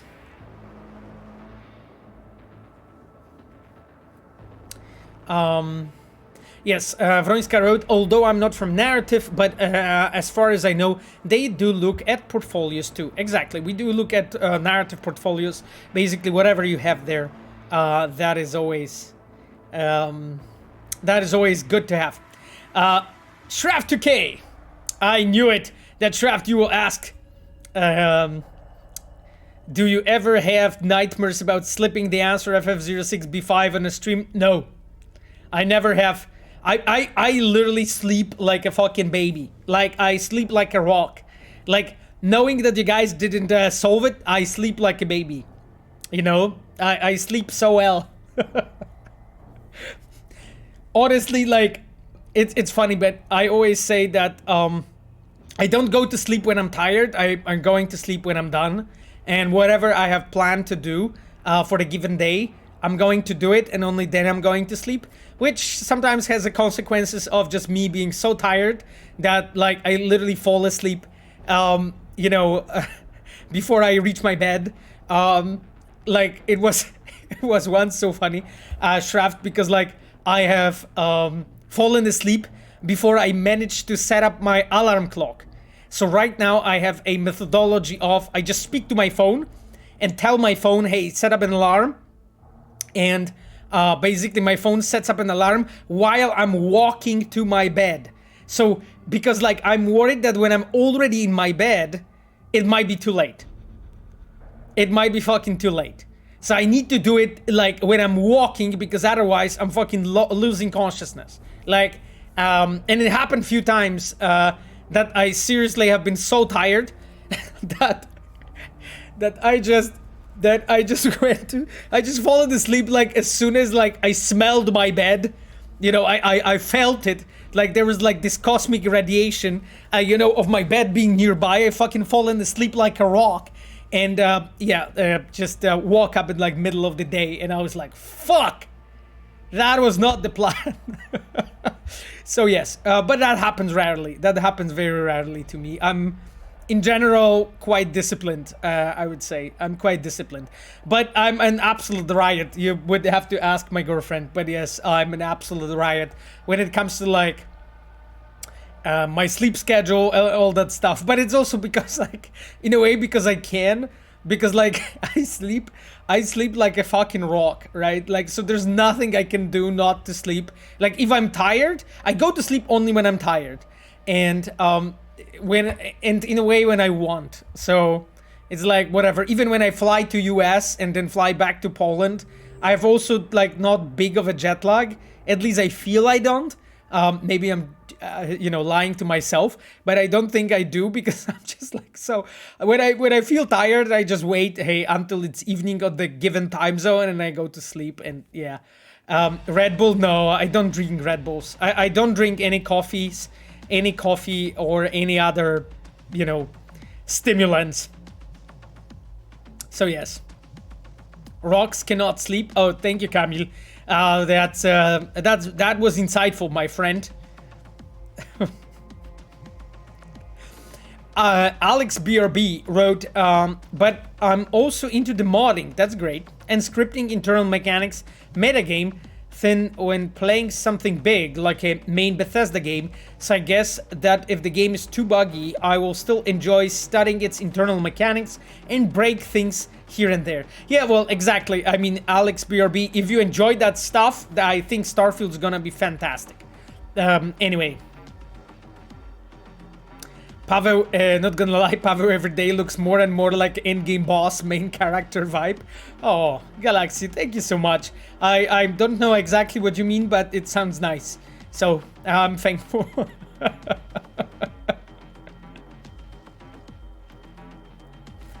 Yes.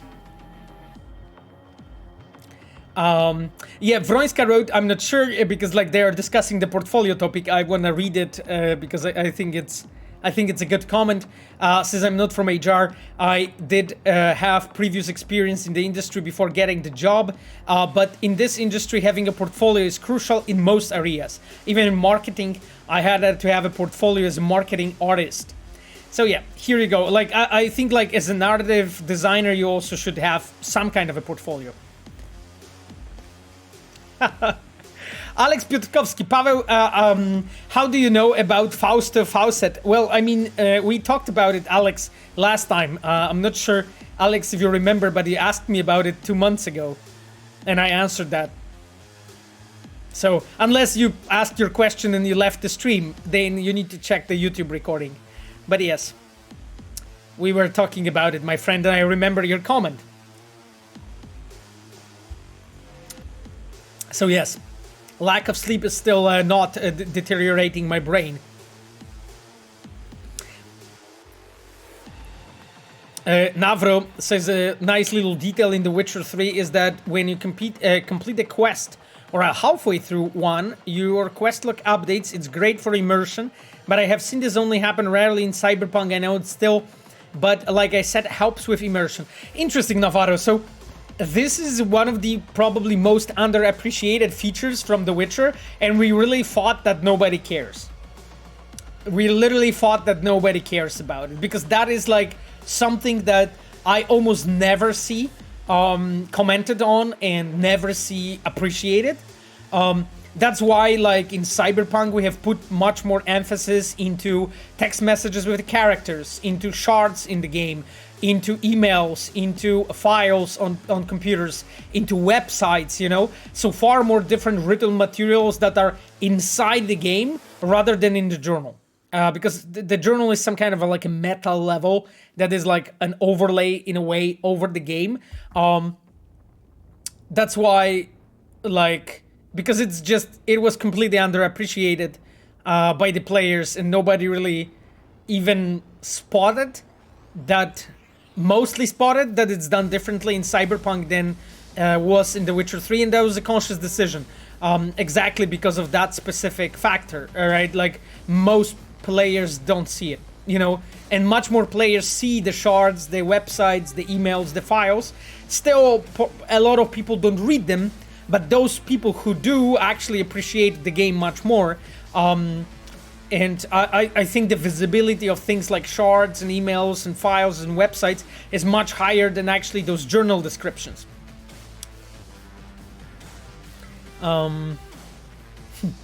Syntax ask in Polish, I'll translate to English. The question is, so as a game dev, if I work as I'm actually not sure, actually, because the question is, do I have like specific tasks to do, or if it's flexible? I mean, well, you know, we are supposed to be at least 8 hours a day in work. You know, of course, you know, we are not crunching when we are working. So the plan is that you're supposed to be like a normal day of work. In that day, you're supposed to work on your tasks. The tasks are planned according to the Agile methodology. Or production methodology, where your product owner is basically picking up things that you were supposed to work on, and a whole team that is on a given feature or content is basically syncing up and making sure that everyone's on the same page. And this is how those things are being done. When you ask about flex, I'm not really sure if you meant like working from home or working from the studio. if that's the case, then I wanted to add that we are working in depending whoever picks. So like for instance, a lot of people work from home, some people work from the studio, and some people do some kind of a hybrid. And for instance, my hybrid is I am 1 day to 2 days a week inside the studio and 3 days to 4 days in home, depending on the week. Most reviews and situations that require my presence physically, in the studio, and situations when I'm doing work with one-to-one with my designers on like playing something or like reviewing things, I'm doing it in home because it's just much more efficient. You can be quiet, you can be focused, you can just basically focus on the task much better, and because of that I'm much more productive. So that's my approach. Different people have different approaches. Like some people prefer to be in home all the time. Some people say that they need to be in work because otherwise they can't just get their work organized and everything falls through their fingers, sort of falls through the cracks. So it really depends. People pick, whatever works for them. That is the case.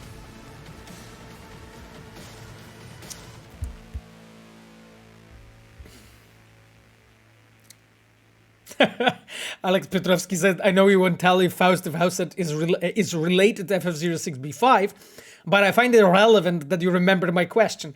Alex, obviously I do remember. I remember most of you guys.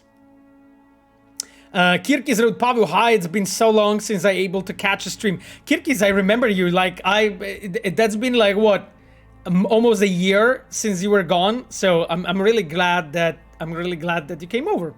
Thank you so much, my friend. River Rosalota says no more crunch. No. We, like, since the release of Cyberpunk, so it's like, how much right now? 2.5 years now. Like there is a crunch no more, as you said, Revolver Ocelota. Do you like the Agile methodology? Moors asks. There are elements of it that I really enjoy, and there are elements of it that I'm not really a fan of. But the Agile has this advantage of you can implement it in the various different ways, right? So what Agile, evangelists always encourage to do is like you just need to adapt the Agile to your own needs, because the Agile, as you guys know, probably has been born on a sphere of a software development. So that was done to like ship programs and apps and shit. The games are not really exactly that. So Agile in its like, I'd say more core, sort of a typical, most standard iteration is not 100% suited for game development. However, there's a lot of elements that do fit and are quite useful. So what we do, and I think most of the game development studios that I know that use Agile do, is like we basically adapt it to our needs, and the certain Agile methodologies are used in the different elements of the production. So for instance, when a given project is in early ideation phase, or when it enters pre-production or production, or is in a polishing stage, all of those phases have a different sort of requirements. When it comes to the Agile, it slightly is different, what exactly your work looks like from day to day, just because some methods are more effective for one period and some are more effective for other. So that's the way I would say. So I think Agile is working quite well overall, like as a production methodology, and I quite like it. There are some elements I'm not a fan of, but those you can adapt, thankfully, and change and do it in a way that actually is useful for you, and helps you out to produce what you're supposed to produce.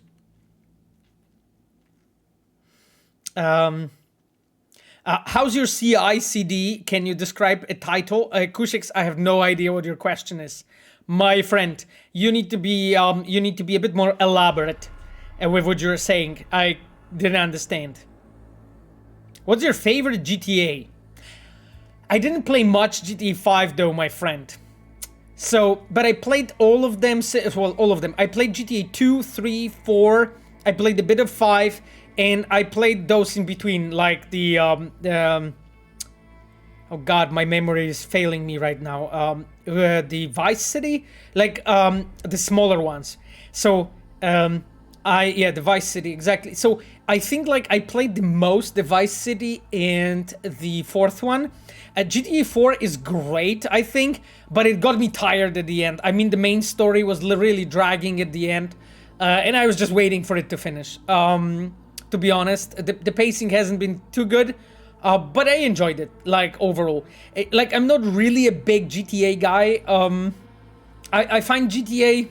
Oh god, it will sound like a blasphemy, but I find GTA slightly too boring. Just slightly. Like, I like when the games are inspiring, intriguing, when there's a lot of fantasy and creativity in it, and so on.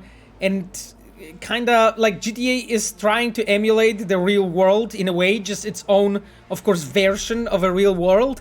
And I'm like, I'm not really sure if I like that. It's just too...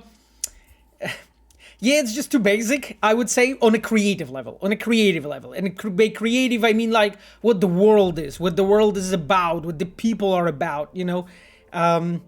So, that factor is really not making me, like... That's why I'm not really, like, the biggest, like, GTA fucking fan or anything. I definitely had fun with the game. I appreciate the characters, the mechanics, you know...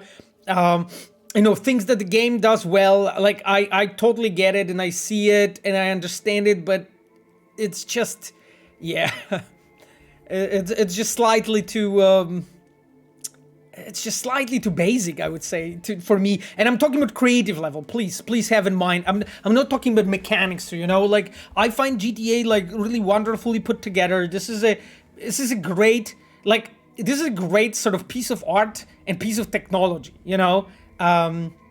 But you know, again, a lot of it is just personal taste. Like, I love weird shit, you know? I love weird shit.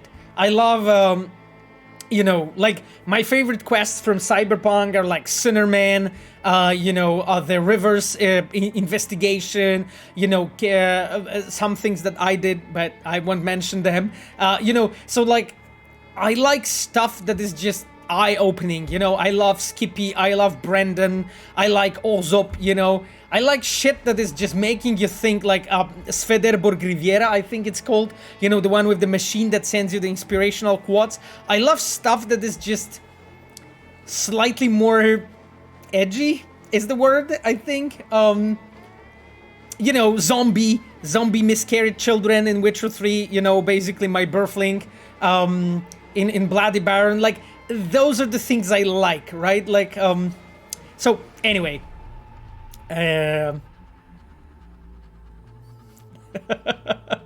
Filozof na korbkę, ja nie mogę. Exactly, Basha. Exactly, that's the quote. That's the quote. Zelian says, I feel GTA is just a simulation of real world. Not much creativity needed for that. Yeah, Zillion, I mean, you know, it's still like an absolute mastery. It requires so much time and work and effort to put together a game like this. 100%. I'm not saying that's not the case, you know? Like, GTA itself, in itself as an IP, I think it's really fun. But that's not, you know, that's not what I play games for, right? Like, I do not find it fun to, like, run around and just shoot police. Like, Pavel is an edgy boy, if you say so. Oh, that's a perfect song.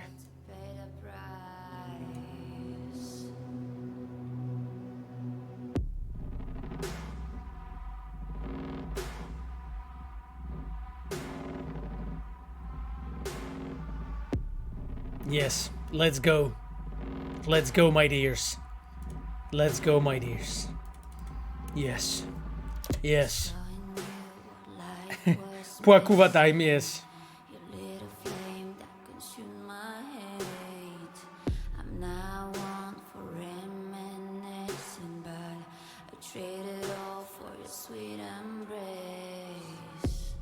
So good. Fucking love this song. I want to read the comment from Vrońska. So Marta wrote, honestly, from a perspective of a fan, both of those quests just made me religiously devoted to Cyberpunk. Haha, get it? Religiously, okay. No many media around this time have balls to put out the quests like that. That's it! That's exactly what I meant. That's exactly what I meant, you know? The balls. The balls. Yes. Yes.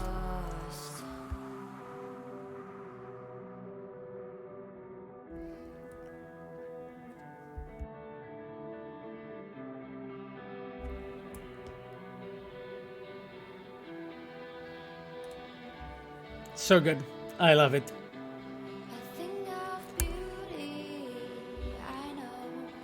Skyline wrote, "This Sinnerman is the only quest in the game I failed to understand. In game, except its straight outcome, the man died, but nobody literally cared. Corpo get the profit. Good job by your department. I guess it's rare to see such things in media at all." Skyline. Interesting, Skyline, that you have failed to understand it, as you said. Interesting. Interesting. Well, I mean, for me, it's a sign that maybe not everything, you know, has been as clear as it should be, you know, for you.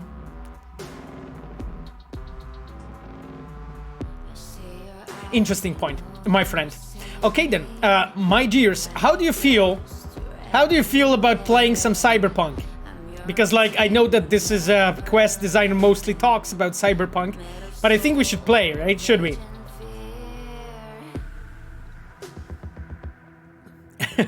I like the talking. You like the talking? No way. Let's play, eventually play, finally some action. Playing Cyberpunk, great idea. I know, my chums. I know, my chums. When the song runs off, because I hate cut off this song.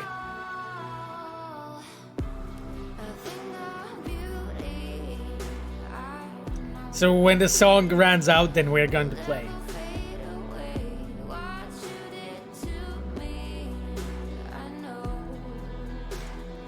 God damn it, love this song.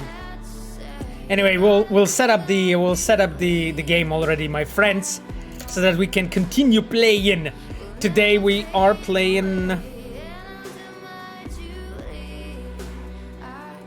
Second Conflict, right?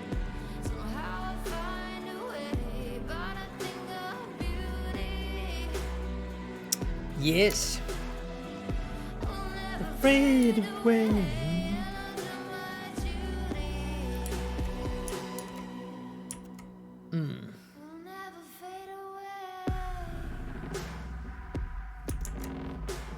God damn it, this is so cool.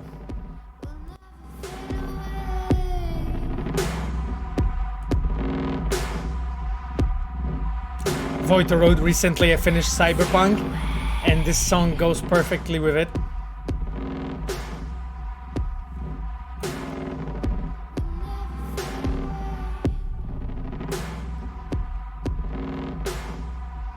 It's actually so cool.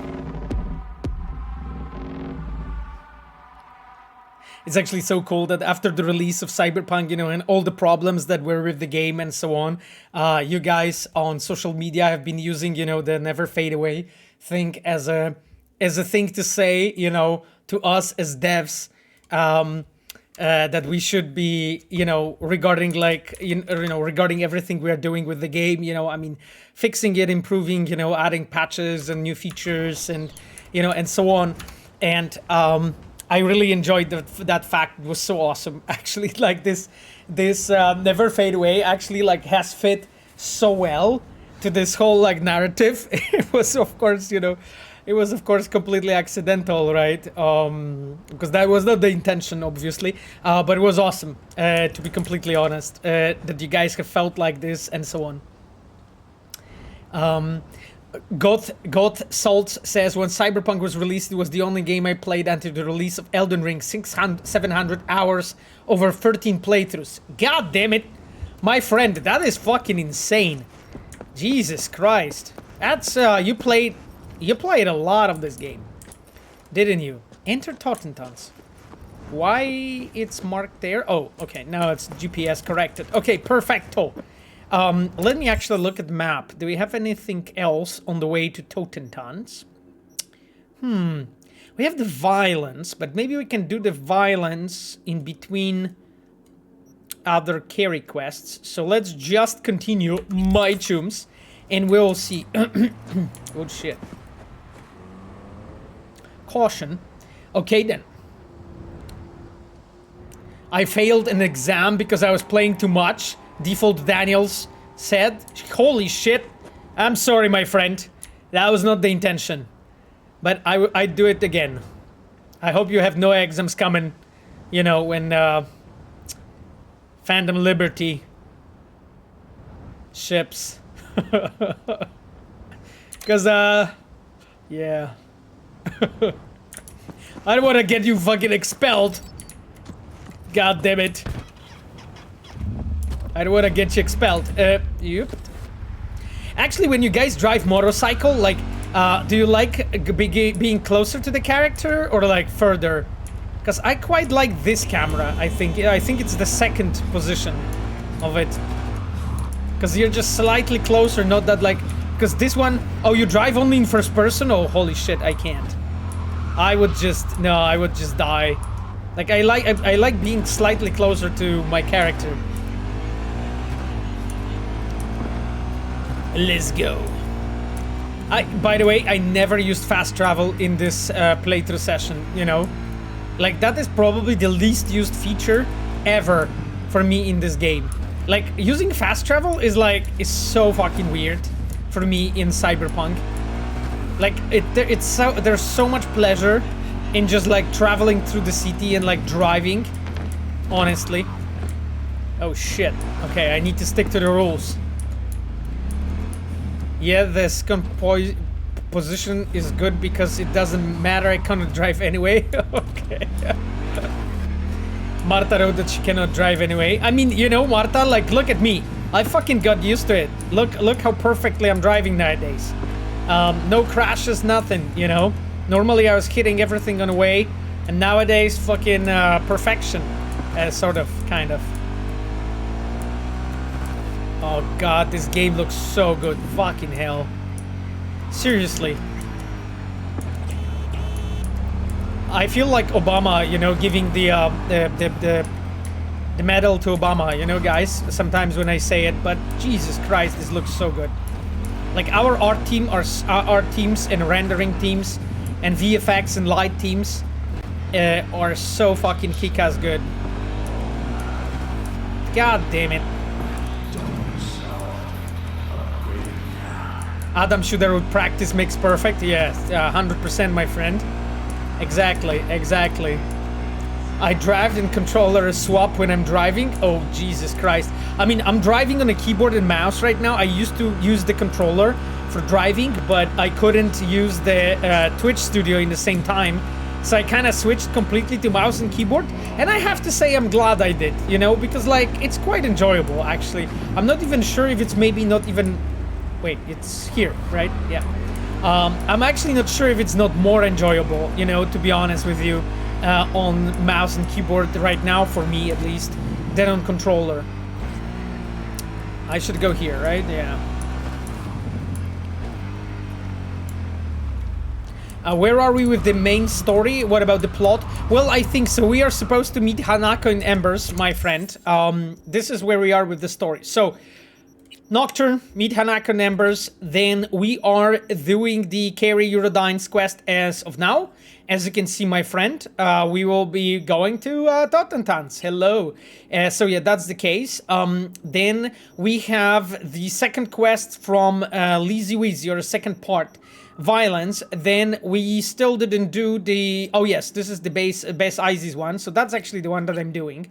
So this one will be coming available soon. Then we didn't do the Highwayman, Beast and Me, Food on the Hill yet, Beat on the Brat. Those are not done. So that's the way it looks like. Like, basically the Kerry Eurodyne storyline is left, and then different endings and then different epilogues. So that is basically where we are, my friend. And a small amount of side content is left. So we are sort of, I think we are soon to be done. Like, I think in my speed, Jesus, that fire. I think in my speed of playing, like, max few years, about few months, max few months, and I'm done, I think.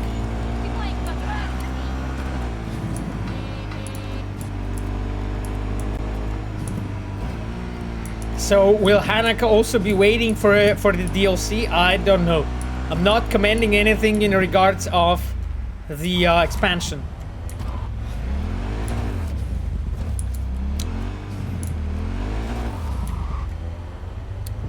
Oh yes, I recognize this building. Okay.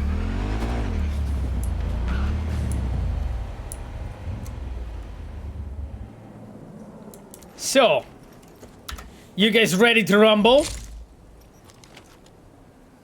Yes? Are you guys ready to rumble? Because we got finally Johnny's gun. I think I updated it. Let me take a look really quickly. I think I updated, yeah. I did update them, though I'm wearing Johnny's replica right now. I do. That's interesting, actually. Okay, well, let's upgrade it as much as we can. But those I can't wear. Not wearing, I mean, right now. Okay. Well, you know, all good. Did you save break? I forgot. I think I did, sir. I forgot. Like, I think I saved. No, I exploded break. I think I exploded break. Kashpi says, I'm trying to contact CDPR team as a YouTube creator. They don't respond at all. Oh God, Kashpi, I'm so sorry. I mean, my friend, what I'm supposed to tell you, like, you need to write on our, like, media / creators channel. And, I am sure that eventually they will, you know. I mean, it might be that at the given time they want, like, my friend, I really don't know. I really can't tell at this point. Probably in Hogwarts Legacy, you can show hide quest objectives with one key. Maybe your UI designers could be inspired by this. That's a cool comment, Pablo. That's a cool comment, Pablo. Thank you for pointing it out. I think because I think in a settings, don't you have an option to hide and show the objectives? Yes, you have activity log. There was job tracker, right? Yeah, so you can hide it, right? Like, but I get what you mean. Like, what you're saying to hide it with just one key, right? Like, so if you don't know what to do, you can sort of like enable and disable it. So I get you. Revelio for Phantom Liberty news. Lol. No.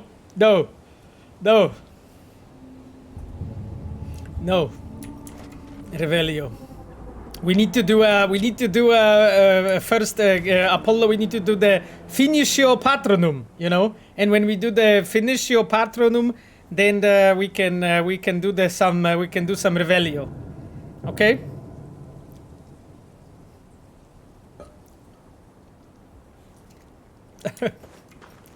Kabil, that is Revolver, that is not funny. That is not funny at all, Revolver, okay? I'm not going to read your comment. Bad person. Jesus, they all... Wow! Did I fucking one-shot and burned 3 people? Wait. Am I on very hard? Well, I am. I guess I'm OP as fuck. Well, in a way, you know, I have at this point already maxed out the character, right? So, yeah, I have already maxed out the character completely. So, I guess that's the reason that I one-shot those 3 people. You became too powerful? Yes, I became too powerful. At Sibisu.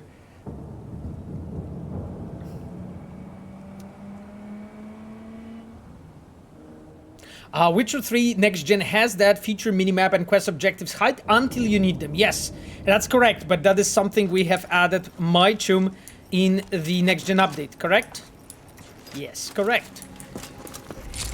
Just a bit of the context. Just a bit of the context, my friend. That car does not look fine. Okay then. Let me, well, we're supposed to get in Nancy's car. Oh, god damn it. She fucking cannot park for all starting to come together. No media would ever go for the Totentanz. Except Nancy. Yep, I know. So as you can see here, I'm actually starting to slowly build up the character. Oh, here we go. Kerry. Holy shit, Henry's on board. Way to go. Check out a re-up of his own free will. Through the window.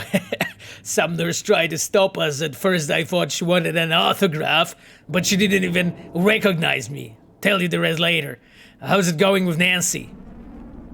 Okay. It's all under control. So it seems that Kerry is working his ass off on that Henry's case. That's what I like to hear, okay? Cool. You know, like when I was designing this quest, what I wanted to do, I wanted to like basically give you like a bigger narrative set piece, which is basically the Totentanz that actually also shows you the consequences of some of the choices that you have done in the all foods. So in the pickup in prologue quest. And as a player, when you arrive here, you have this bigger set piece, while in the same time, Kerry is also acting, right? And he has taken care of Henry. So that's basically the idea, right? Like why I have structured it like this when it comes to the narrative.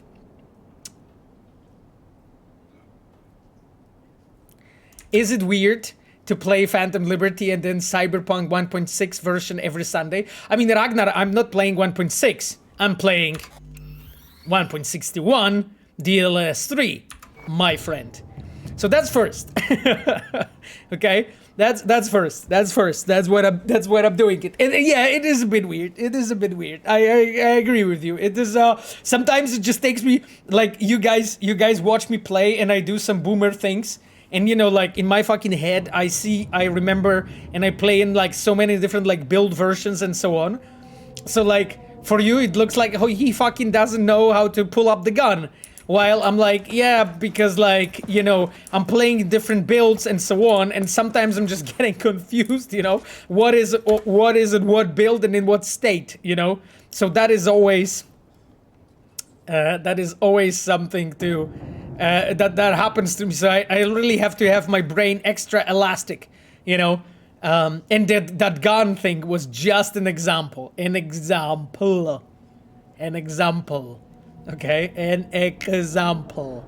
Do you get it, my chums? Example. Cash PL is asking if that's the right email. Yes, it is, my friend. Yes, it is, my friend. Are there any characters in The Witcher 3 or Cyberpunk that you think should get more screen time or extra missions? I mean, Revolver, fucking everyone should. Everyone should. When you ask me. Fucking nice place. Everyone should get more screen time, Revolver. That would be fucking cool. But, you know, there is... this game is already fucking massive and has so much content. Like, you know, there are some AAA games that came out that have like 6 hours, right? And, you know, this game is not 6 hours. Like, I'm playing it 270 right now. And I'm talking only about playing, right? It already took me 270 hours to get where I am. So I think like I'm around 300 hours, maybe slightly over 300 hours of gameplay.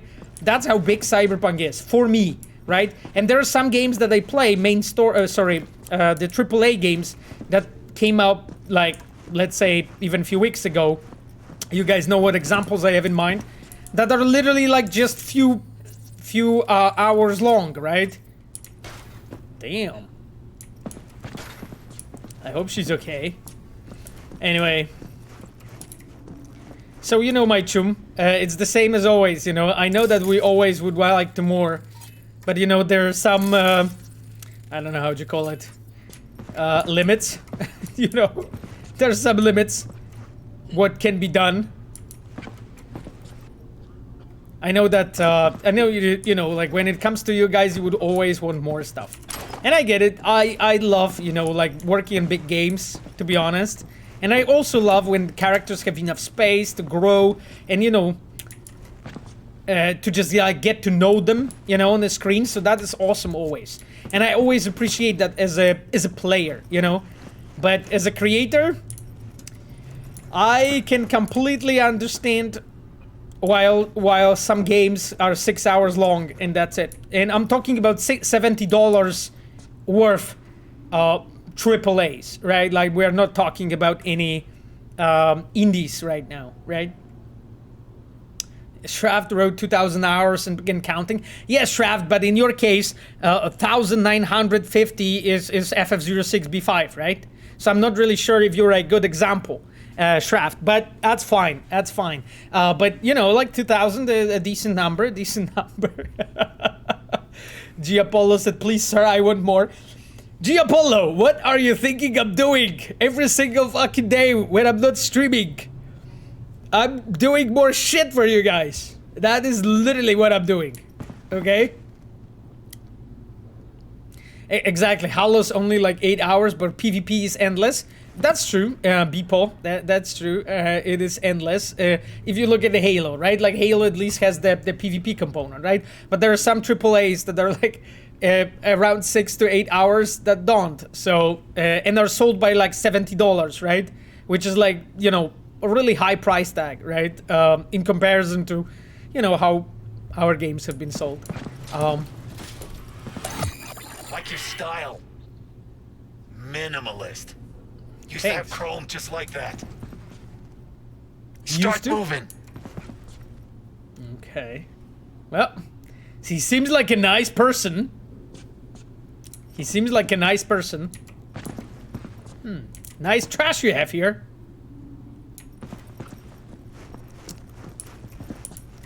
I'm gonna need you to fuck off now. Okay. I guess. Cool. Cool chums. Up. Need you to fuck off now. Oh, Jesus. Cool legs show off.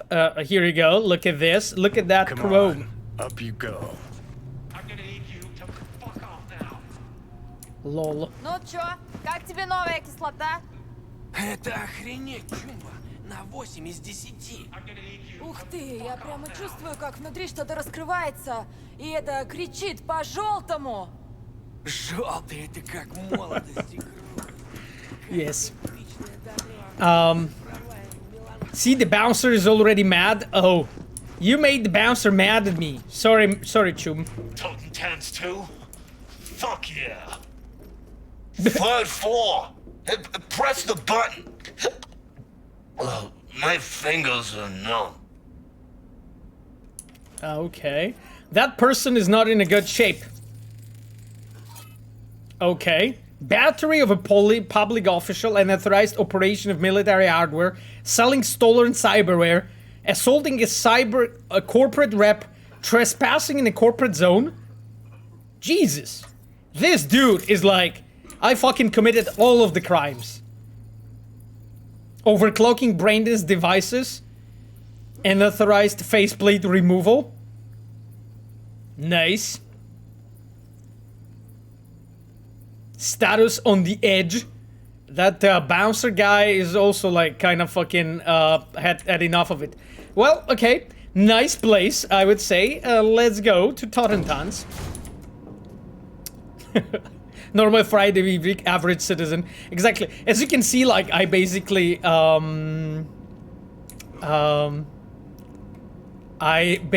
as you can see, when I was constructing that, like, tried to build, you know, the atmosphere of the place. The real Max Mike wrote on the chat, "Hey gang, Mike Pondsmith here. I just stopping by to meet with you, Pavo and his chums." I don't know, Mike, if it's really you, but if it's really you, I'm seriously fucking honored. Thank you, Mike, so much for being with us. And I will actually poke you, if it's your actual name, I will poke Patrick Mills to check, and I'll give you the VIP status so that we can know it's actually you. But if it's really you, then thank you so much. I'm honored for you being here. Yeah, we are playing right now the second conflict. That's one of the quests in the Kerry Eurodyne storyline. We are just visiting Totentanz now. That's one of the quests that I designed and implemented here. Okay, chums. Don't be honored, just buy me a drink next time I'm into the project. Okay, Mike. Sounds good. Sounds good, my friend. Thank you. Okay then, chums, let's go. You can already hear the music. Blend in, no problem. Thanks, Johnny. Johnny's like, yeah, you will blend in, no problem. Seriously, what do you think? Who do you think I am?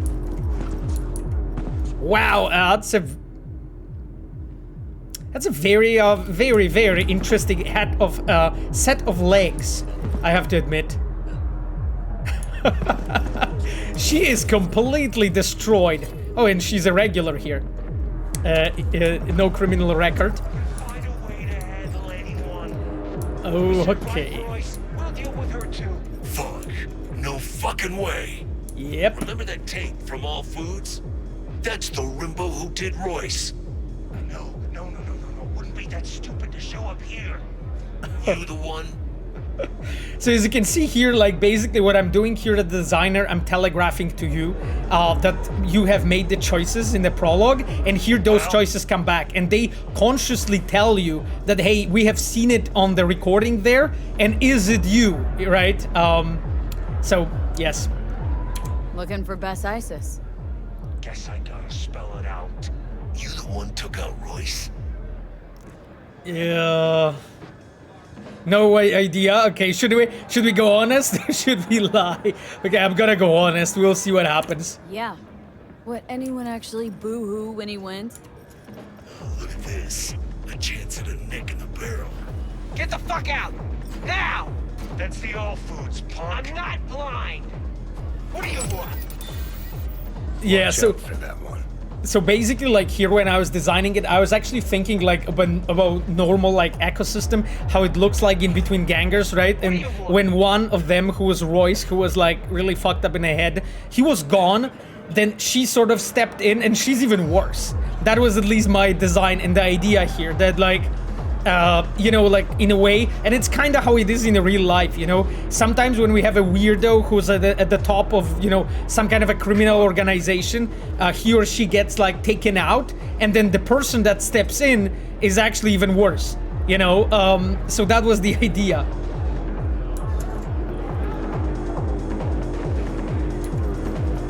Okay, well, Patricia? You the one in charge now? Yeah! Puzzled? No. Heard a bit about you. Only good things, I'm sure! Oh god. Okay, writing here is Tomasz Marchewka. Tomek is our associated story director. Best ISIS. Mean anything to you? You work with her? No, just gotta talk. Heard she's here. Gotta talk. Sure. I'll take you. Okay, well, my dears. This is going. Worry later, find Nancy first. Oh, thanks, Johnny.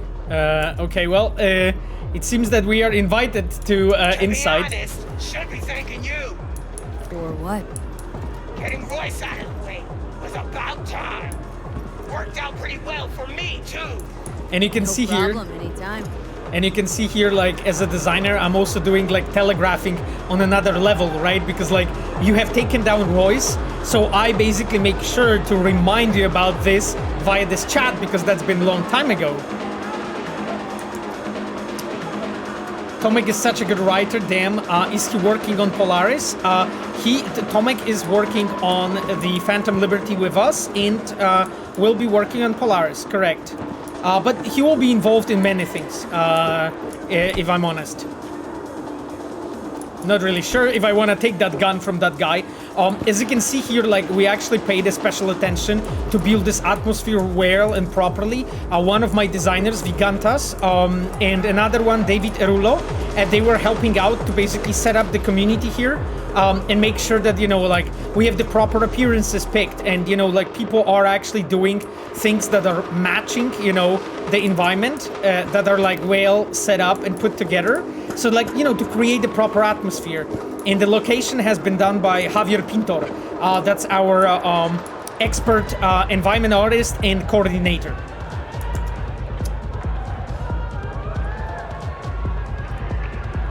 Yeah, it's actually so interesting because like Totentanz was one of the first like locations sort of that we have picked from Mike's lore that we wanted to work on, and Totentanz was actually one of the prototypes that I have done on the Witcher 3 technology. You know, so when I was working on the Cyberpunk like scene system very early.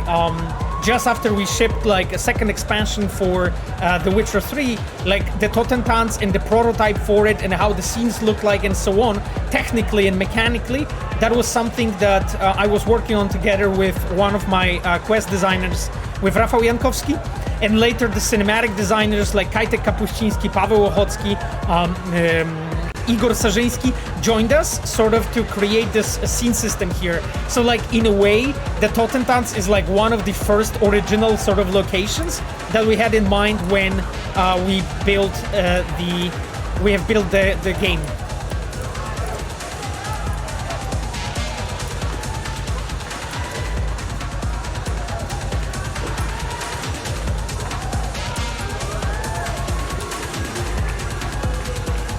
And I don't know if you guys played it in a different paths, but basically in scenario when it's not Patricia here, but when the tension is lower, you can actually go in and dance basically here on the dance floor, and you can bounce with them. But basically here it didn't fit thematically, so that's why you're just supposed to follow her, and this is what I'm gonna do right now.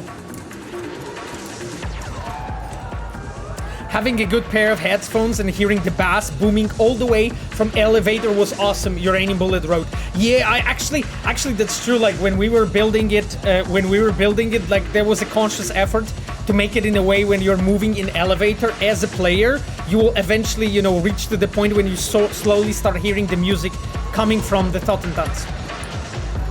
And here you are actually passing the couch that is used in a variant where Royce or Brick are alive, right? Like when they are alive, they're here. Wouldn't mind playing this venue. Yeah. And you can see Johnny basically admiring the venue. You can see it here. And it's actually interesting because you can learn throughout the quest that band that is playing, it's the Tinnitus one, basically there's like 3 like completely custom sort of DJs that we have made for there. In like different paths, it may be like a bit closer and easier to see them than through here, because here I have this bar exactly in the center of my screen. But those are basically DJs that are playing the music, and this is a concert of Tinnitus.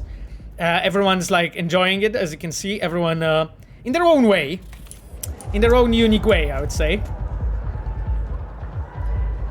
Oh, I actually haven't done this scenario. 3D Man wrote. Oh yeah, here you go, guys. I hope that there's something that you didn't see.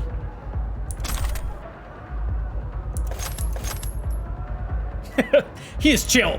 He's chill. He's like, that's okay. You can have my shotgun. Since Johnny says why does the Totentanz website say Samurai played there? Oh, it's actually interesting, like, because like if you will look into the lore, the Totentanz in the lore, the original venue looked differently, you know? Like I remember when we were syncing with Mike, that was like in 2016 or 17, when we had a meeting and we mentioned the Totentanz, and like in the lore, the Totentanz had actually a different venue in 2020. I mean, you can check it out. I think like if you go to the Cyberpunk wiki, you can learn about it, that the original venue was different. So that's why Johnny says here he wouldn't mind playing in this venue. So like I was trying to be with everything that we have built here, you know, lore accurate, and we are always paying attention to stuff like that. Cyberware controversy in football. Here you go. Oh god, that's a long one. So this one we won't read. Normally I would, but this one is too big. I think we didn't see this one yet. We need to do a separate stream, my chums, when we are just sitting down and play and just reading some books. That this makes the game much more replayable. Palpatino wrote, yep, exactly. I mean, that was the idea, right? Like, and again, like those are the consequences of the choices that we have made as a player already in the prologue. So far away from here. already said Music media, yeah, you said. How about we mix it up? You tell us who really sent you. The Tinos? Corpo suits? And you can see that, okay, there's something happening behind the door. You tell me. Okay, well, How in the fuck you search her, Tundar? That she still managed to call for help? Shit, that's Nance. Did a number on her. I didn't call anyone. I don't even know her. But we do! And we motherfuckers. won't have history repeating itself, damn it! Okay, well, I am dying here totally. Oh, Jesus Christ. I got one shot. Okay, this is gonna be difficult. This is gonna be difficult. Okay, then, my dears. Because we are playing it very hard and I got blocked on those fucking boxes that we added back. Let me think. Okay, then, because, like, when I drone weapon, I actually went into empty hands by some reason. I already said Music media, How in the fuck you search her, Tundar? I can't That draw she the gun still yet. managed to Okay, call here's for the help. cover. Okay, That's good. Nance. Did a number. We added this specifically because, like, I people didn't were call dying anyone here out. way Don't too even often, know you know. But we do! You're dying to die again? Oh, thank you, Have Camille. history repeating itself, damn it! Stop! get her the fuck off me! You guys have way too much faith in me, don't you? Let's get her Shit! out of here. Johnny, I still need to kill them. So, are you proud of me, yo? Go get them, Mr. Pavu. Oh, thank you. Quest director flatlined into hits. Thank you. That was not exactly what I wanted to achieve. So, who are you? V. I'm trying to Kerry loot them. Eurodyne sent me. Hey, Nance.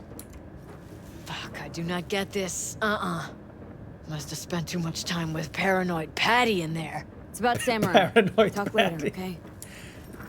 Paranoid Patty is the Let's Patricia. Delta. Follow me, I'll get us out of here. Oh, Jesus Elevator, Christ. over there. Let's She's a go. badass. Just wait for me. I need to loot them. No.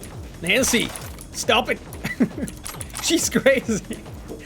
She went in and just like she's trying to like slaughter all of them. Okay, anyway, I think I looted everything. God damn it. Let me just check what I got. Let me just check what I got. Oh, that's what I got. Ooh. Wow. That shit is insane.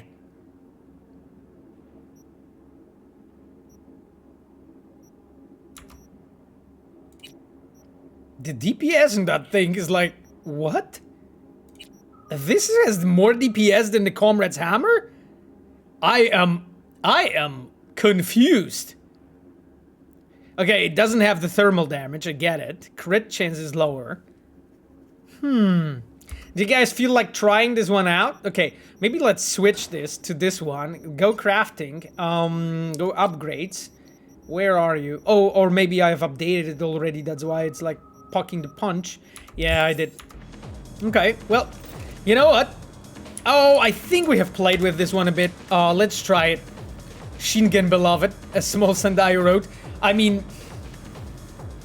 I have played with Shingen a bit, but not too much, to be honest. Nancy is like... Something's not right. Cut me a rat!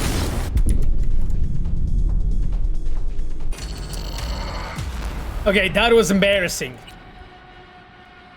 That was embarrassing, my chums. I am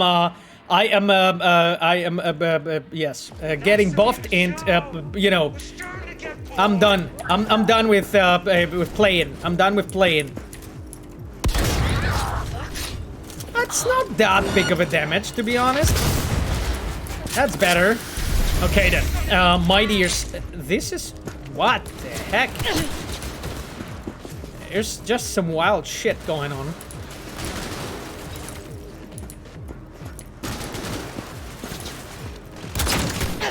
You ever run out of fucking ammo?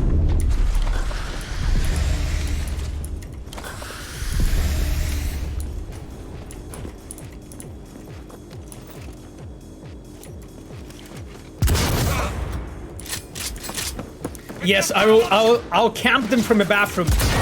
That's like my favorite way of playing this game. Wow, okay, this takes forever to...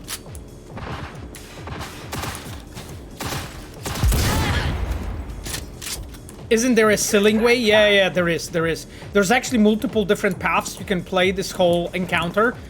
You can actually get on a ceiling and basically use the ceiling as a path through the whole encounter. That was like one of the ideas we had when we were building that.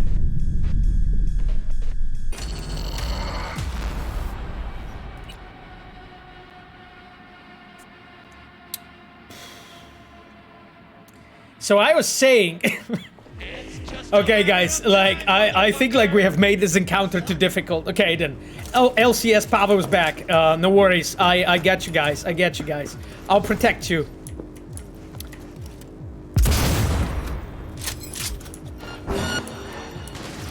Okay, then. I need to...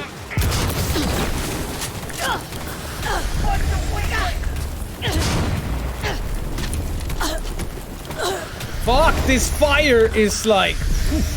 This does so much damage. Woo. God damn it. This completes your sacrifice for today. Oh, thank you. Thank you, Nehudan. That's appreciated. That I won't have to die anymore. Because I have had enough of it already.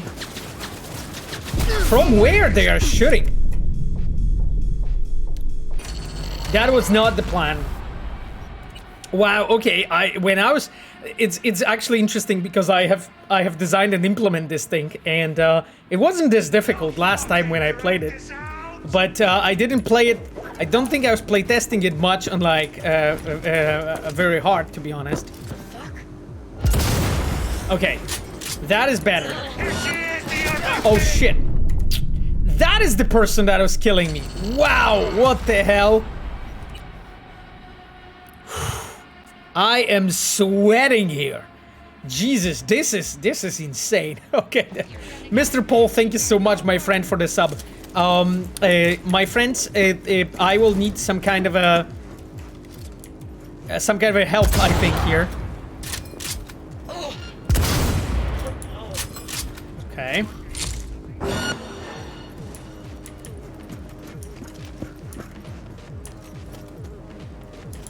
I need to be fucking careful. God damn it. This is insane. What the hell? I am getting shot here constantly. I need to get my comrade's hammer. Okay then. Pavel, you need to think. Okay. That was so close. I know it was. I need to get here and shoot this guy and get to the bathroom, basically. And heal myself, because this is insane. What's happening here?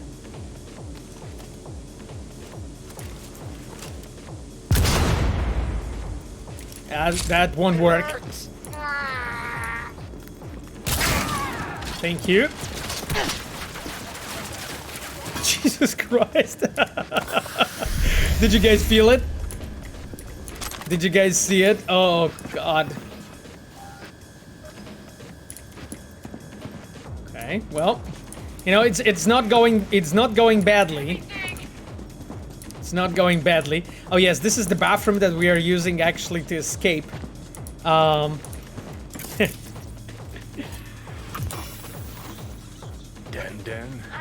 I don't feel so good. Titan feels so good. Yes, this is, by the way, this is one of the Easter eggs actually in here. That I implemented in here, and it's a homage to actually one of the friends that has been working with us into the project. To Dennis Zotopir, you know. So that's why Johnny actually mentions here Den. What the fuck? Because he was Dennis, and we sometimes called him Den, you know, jokingly. So that's just an Easter, like a small Easter egg, inside joke kind of thing that I implemented, you know, here. Okay. Fucking hell. I'm just popping those like Tic Tacs, you know.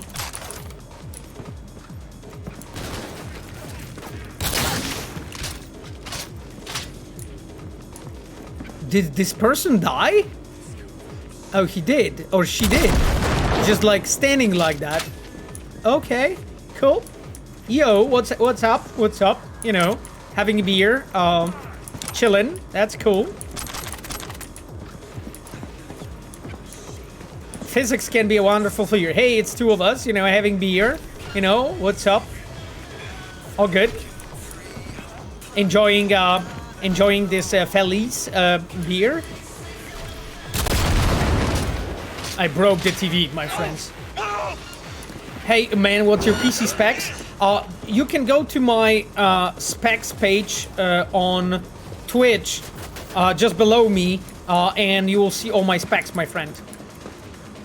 I'm in 2080 Ti when it comes to the GPU. I'm in i7 when it comes to the processing power. And what else? Monitor. I have 2 Yamas. Rewiring synaptic pathways. This is the one that we know already. I need to check that, but before I do, I need to kill the bastards. Much better.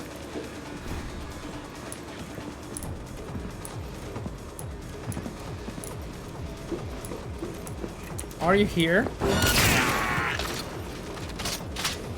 Okay, well, you know, my chimps, it's going well. So far, of course. You know, we'll see how it'll end up being, but so far so good.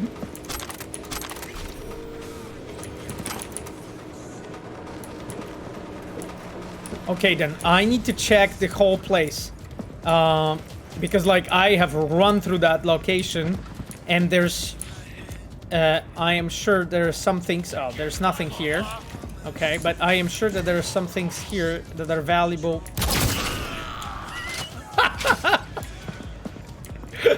Did you see how he, like, jumped off? I was, don't jinx it. Thanks, Marta. I'm trying not to jinx it. I'm trying to, What the heck? Okay, Nancy's waiting. That is cool. Okay, those are closed doors. This is closed as well. Everyone fucking ran off. Like, normally you can also talk to the bartender here and so on, but again, because we were not nice, I don't think that is possible anymore. I'm just checking. I can smell your fear. You can smell my fear? How about now? Okay. There's a person upstairs.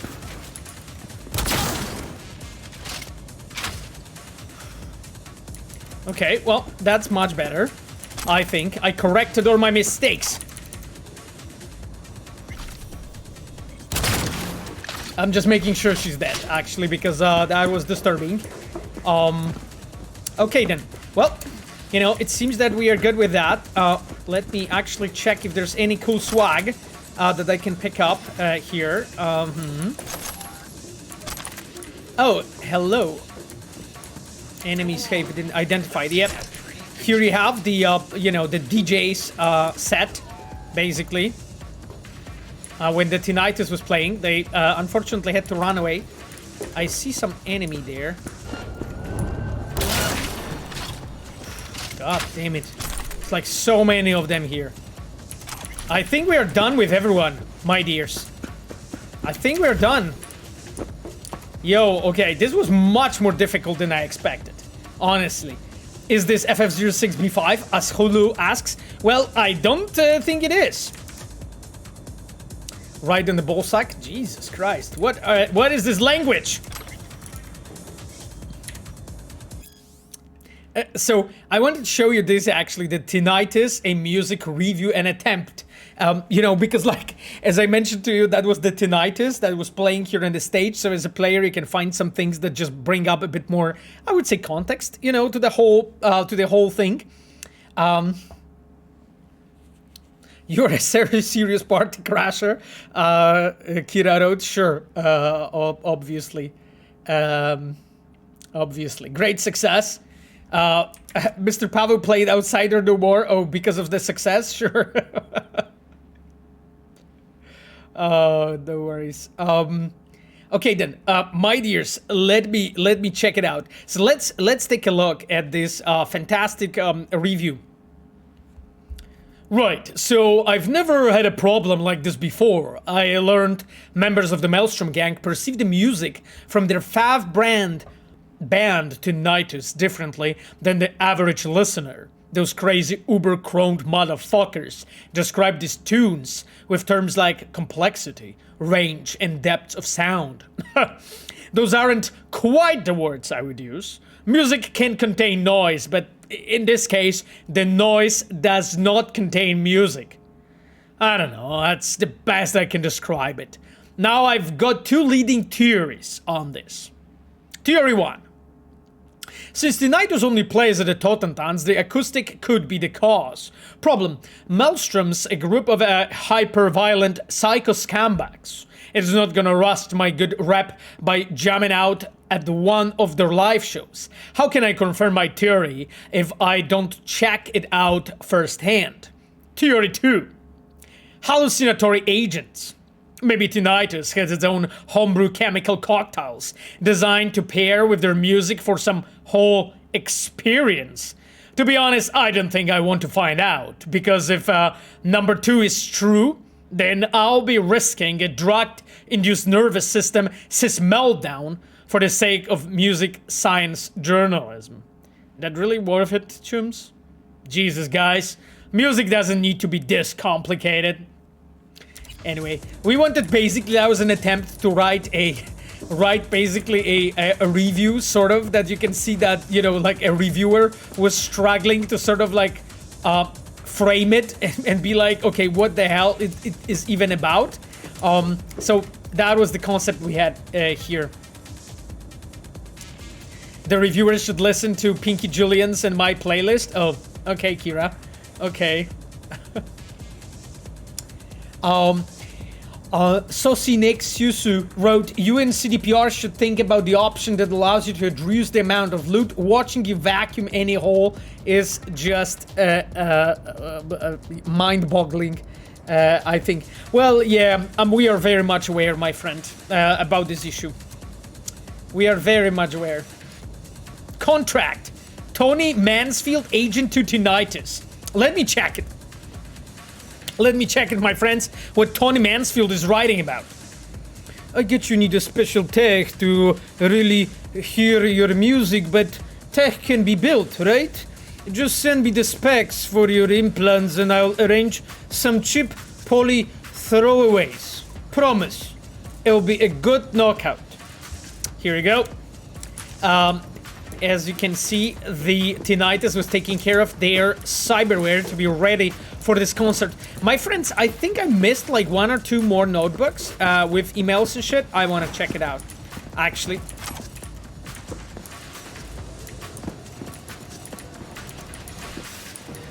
Because yes, about the Easter egg we talked about. I love this moment, by the way, the vista here in a city when it's raining like this.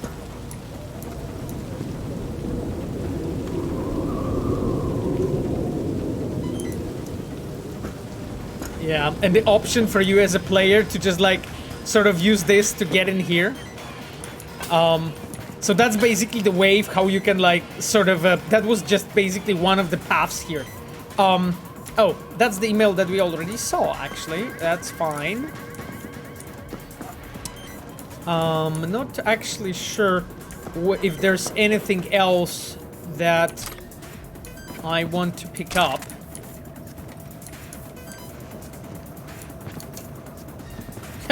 Well, there's bartender marked. I don't think there's much of a bartending left, to be completely honest with you, my dears. There's also like this second path that you can take as a player through here. You know, this whole location is like the this whole location is a interesting maze.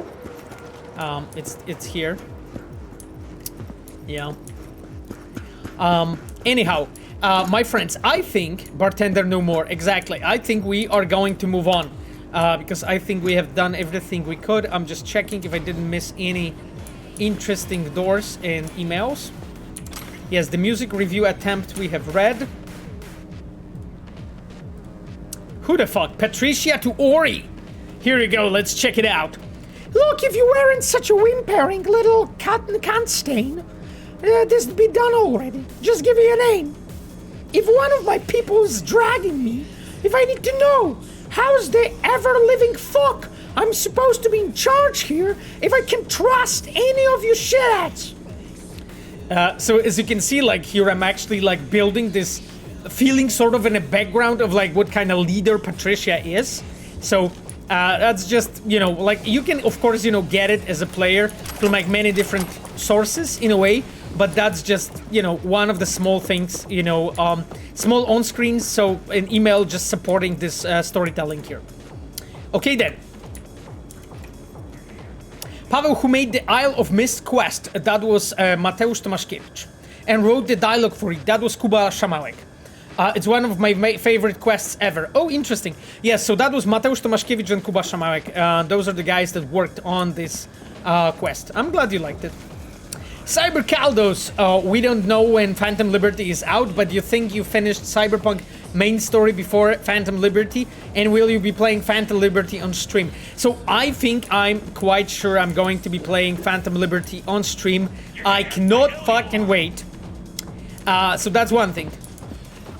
But second thing, what I wanted to mention is I cannot say if I will be able to finish it or not before the release, because this might be a hint for you guys, and you guys are way too clever for me to just give you hints like this in regards of when the expansion's coming. So nope, this is you know, this is an information that I can share, unfortunately. Wow, I still found another guy here.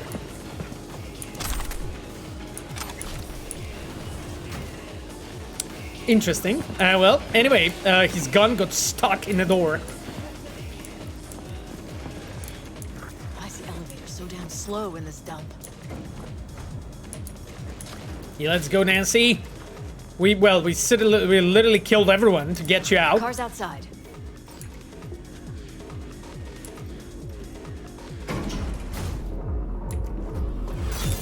You all right? I've had better days. That gunkette was sure I was a goddamn spy. God damn it. Yeah, and as you can see, basically, like, it's a small, like, homage and nod to the lore, you know, when you have the media, and they have this, you know, the device that is, like, registering, you know, come on. The recording. Hope the car's still We wanted to keep it, like, kind of retro, you know, that's why it's, like, Why'd you it's come done like here? this, intentionally, Really? of course. Wanted to do a story on the music at the Totentanz. No wonder Patricia didn't buy your story. Yep. That was probably not the best of choices. Oh shit. People are gone. Probably they heard shooting. And again, like, my dears, when you're playing actually this quest, you can play it in a few different ways.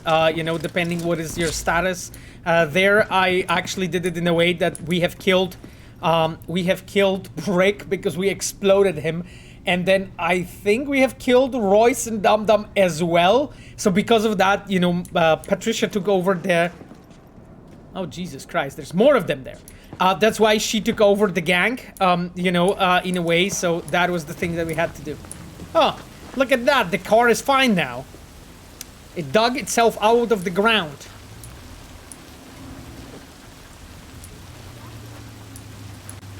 Oh, for fuck's sake! Oh, it could have been worse. That's why you got a souvenir.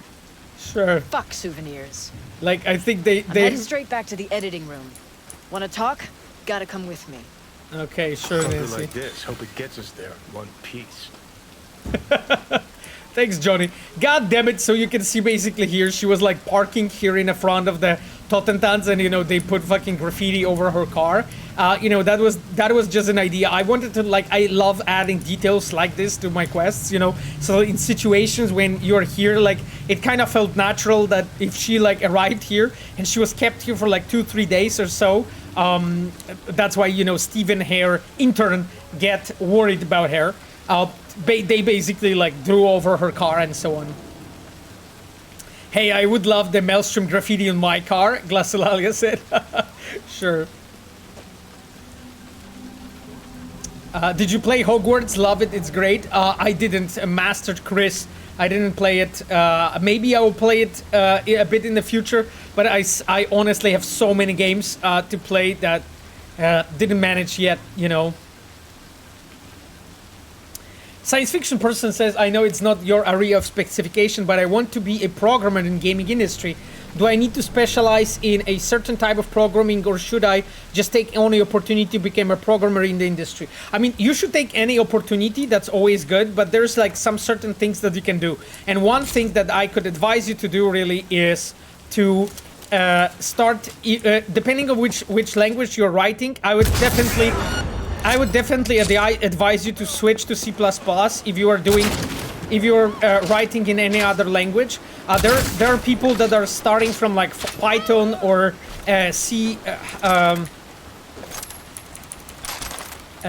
hash. I would definitely recommend C++ and switching to it as early as you can, just because it's the most universal and the most commonly used language. And this will allow you to get a job in many different places. So that would be my first. Advice. But if you can get just a job in any other sort of studio when they use something else, and for instance, they would require you to script in Lua, let's say, or Python, that's fine as well, you know. But that's not really programming. That's just like higher level, of course, just scripting, you know, Lua and Python. So I would really advise C++, my friend. C#, not C hash, yes, C#, that's exactly what I meant. Yes. You can see I'm not a programmer, right? All right. So what's Kerry want? Wants to bring back Samurai. 1 gig, 1 night. Yes. There is no samurai without Silverhand. Yeah, so about that, she because she doesn't know, right? Gig being his honor. Gonna be a gig in Silverhand's honor. What's got into Kerry all of a sudden? Thought he got over this ages ago. Well, guess it doesn't really matter. What's in it for me? I just saved your ass. Get to meet up with some old friends. You and Kerry can decide that. A reunion with some old friends. Ah, come on. Kerry and Johnny were friends. That's it. We just floated around, sometimes got in their way. Okay. So what do you want? An interview with Kerry? Could write that myself, straight out of my ass. I'd want access to all his industry contacts, associates. Oh, Jesus. Yeah, not a problem. Not as far as I can see. Well, you know, I like the fact that like in Cyberpunk, you actually like when you're like having those rides with NPCs, you actually like ride through the whole, you know, location, and basically just everything happens around you in a way. And of course, you know, you can see I can skip the ride, but I actually quite like those rides. And like what's interesting here is the fact that like when NPCs speak, they actually look at you from time to time in places when it makes sense. They of course gesture, you know, on top of course, you know, steering and controlling the car. So it's always interesting to just see the game from a bit different perspective, you know, when you're driving together. Vroinska, thank you so much, Marta, for being here, and good night, you know. We'll be done streaming in 30 minutes, as always, because we always stream to 11:30 Central European time, so let's continue. Maybe we'll get to Henry, though, in this case. We'll see. Yeah, and I really wanted to do it like this. Oh, Duskgnomo, hello, nice to see you. It's awesome you're here. Actually, like, I don't know, guys, if you know Duskgnomo, or if you follow her on Twitter. If you just look for Duskgnomo, that's basically, she's like drawing a lot of like cyberpunk art, but also like just a lot of art related to any other, to a few other games, and I'm always spying on it. You know, if you like some cool looking, what the hell? We're here. Hop out. All right. So the concert. Nancy? Tell Kerry I'll put it together. Be in touch. She has balls. Thanks. Nancy was like, fuck this guy. Okay, I guess. Wait, Pretty damn well. Now call Kerry. Thanks, Johnny. I will. It's interesting actually that you could see this guy was trying to run away from our wheels and then he got hit. But she was like unscathed. Be in touch. Yeah, thanks. Okay, well, we be in touch. Okay then, chums. Good. Good. Oh my god, Pavel, thank you for recommending my art. You're so sweet. I mean, you know, I'm not trying to be particularly sweet. Like, your art is really awesome. Actually, like, I think like people have seen it because it's been all over Twitter many times. But if you guys are really into like, I would say the maybe like a comic book rendition of like characters like Victor or like Regina Jones. Rita Wheeler, you'll definitely find them there on the account of Dasnomo. Yeah. Anyhow, that being said, my dears, time to call Kerry. Pavel helps to hear how much Cyberpunk became more than just a video game, so much emotions I went through playing this. Thank you, Chum. Thank you, Detroit Become Human. Hey, that's most important for me. Like, honestly, like, when we are making our games, you know, I mean, I naturally, of course, want our games to sell, right? And so that we can survive as a studio. But that's not my main motivation. Like, my main motivation is I want to give you guys, like, art and emotions and experiences so that you can, like, live through it, right? And so that you can basically become, so that you can experience, you know, something different, something in a different world, you know, maybe like escape from your problems for a bit as well, but also, you know, see the things, you know, through different lens, and in the same time, you know, game allows us to like speak about different topics, like, you know, as Mike pointed out in like multiple interviews and so on, you know, like the Cyberpunk was a warning and an inspiration, and in a way you can see so many things, you know, in a way going to the extreme levels in this game. And for me, it's a piece of art, you know, and art is there to deliver emotions and to move you. So I'm really glad that you feel like this, you know. Anyhow, my dears, so let's call Kerry. Oh, let me actually check. Let me actually check what Lizzie wanted. About a job. I'm counting on your discretion. Okay, that's fine.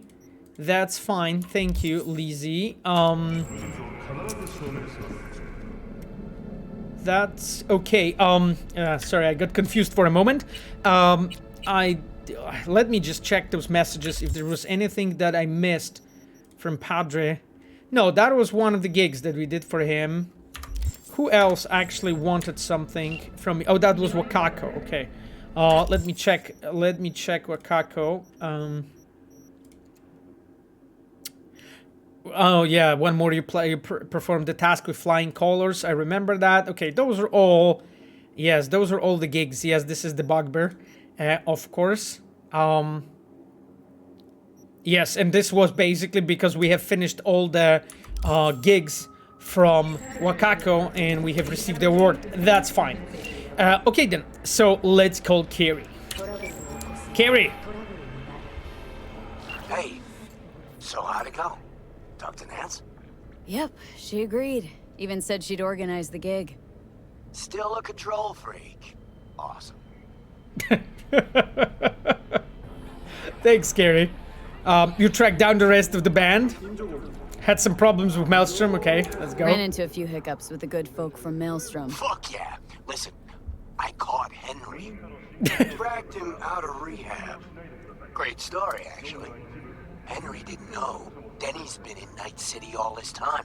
Okay. On his way over to see her now. Gonna be a surprise. We're all gonna meet over at Denny's. What, me too? Why? Gonna play with us, aren't you? Gotta meet the others. Send you the address. So yeah, so you can see like this is the way how I wanted to like puzzle it together, right? Like you went in to get Nancy, Kerry went to get Henry, he got him out of the rehab, and this is the place where we are meeting at Denny's. So like, in a way, I didn't want to turn this quest into like a series of sort of like fetch quests or like FedEx structure when you have to like go from point to point to point to point and do something there and just like keep on basically running like an errand boy. So because of that, I wanted to, I structured it in like this, that basically Kerry does his part, you do your part, and then together you meet. It just like makes it feel slightly more natural, but in the same time, it's also, like I would say a bit more unusual and not typical, I would say, as a structure. So that's the reason why I have structured it like this. Where are you, my dear car? Okay, I see you here. Hello. Yeah, we have fucking... I had to give away my kidney for this car, my dears. This car was so expensive. Holy hell. Anyway, okay, I'm glad we have the car. Let's go. Let's go, my friends. Time to go to Denny's.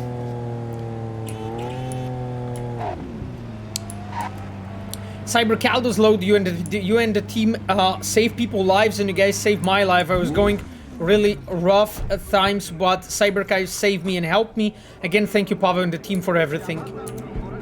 And giving me my Queen Panem. I'm glad we could give you the Queen Panem, you know, that's cool.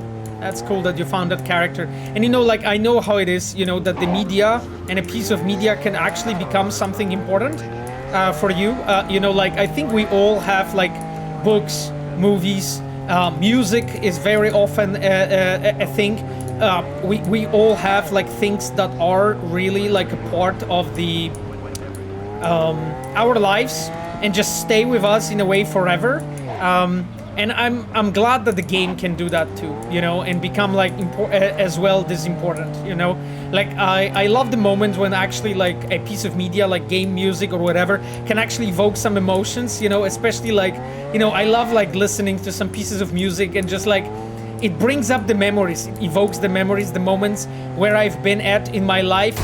Jesus Christ, man, how you drive. Where I've been in my life, you know, and it's awesome to think about it like this, and it's great that the game can actually... Oh, another Herrera, cool. And it's great that the game can actually do that kind of stuff as well, you know, for you. The game changed my life quite literally. Yeah, I mean, for you, Kira, well, it made you, Kira, to arrive to... Okay, that's something bad happening. I need to intervene. It made you, Kira, literally like change your life quite literally, right? Like you have moved to well, different company, and you started working here, and you visited Poland a few times at least right now. Probably not something that you could imagine doing in the past. So I can imagine that it's a literal change.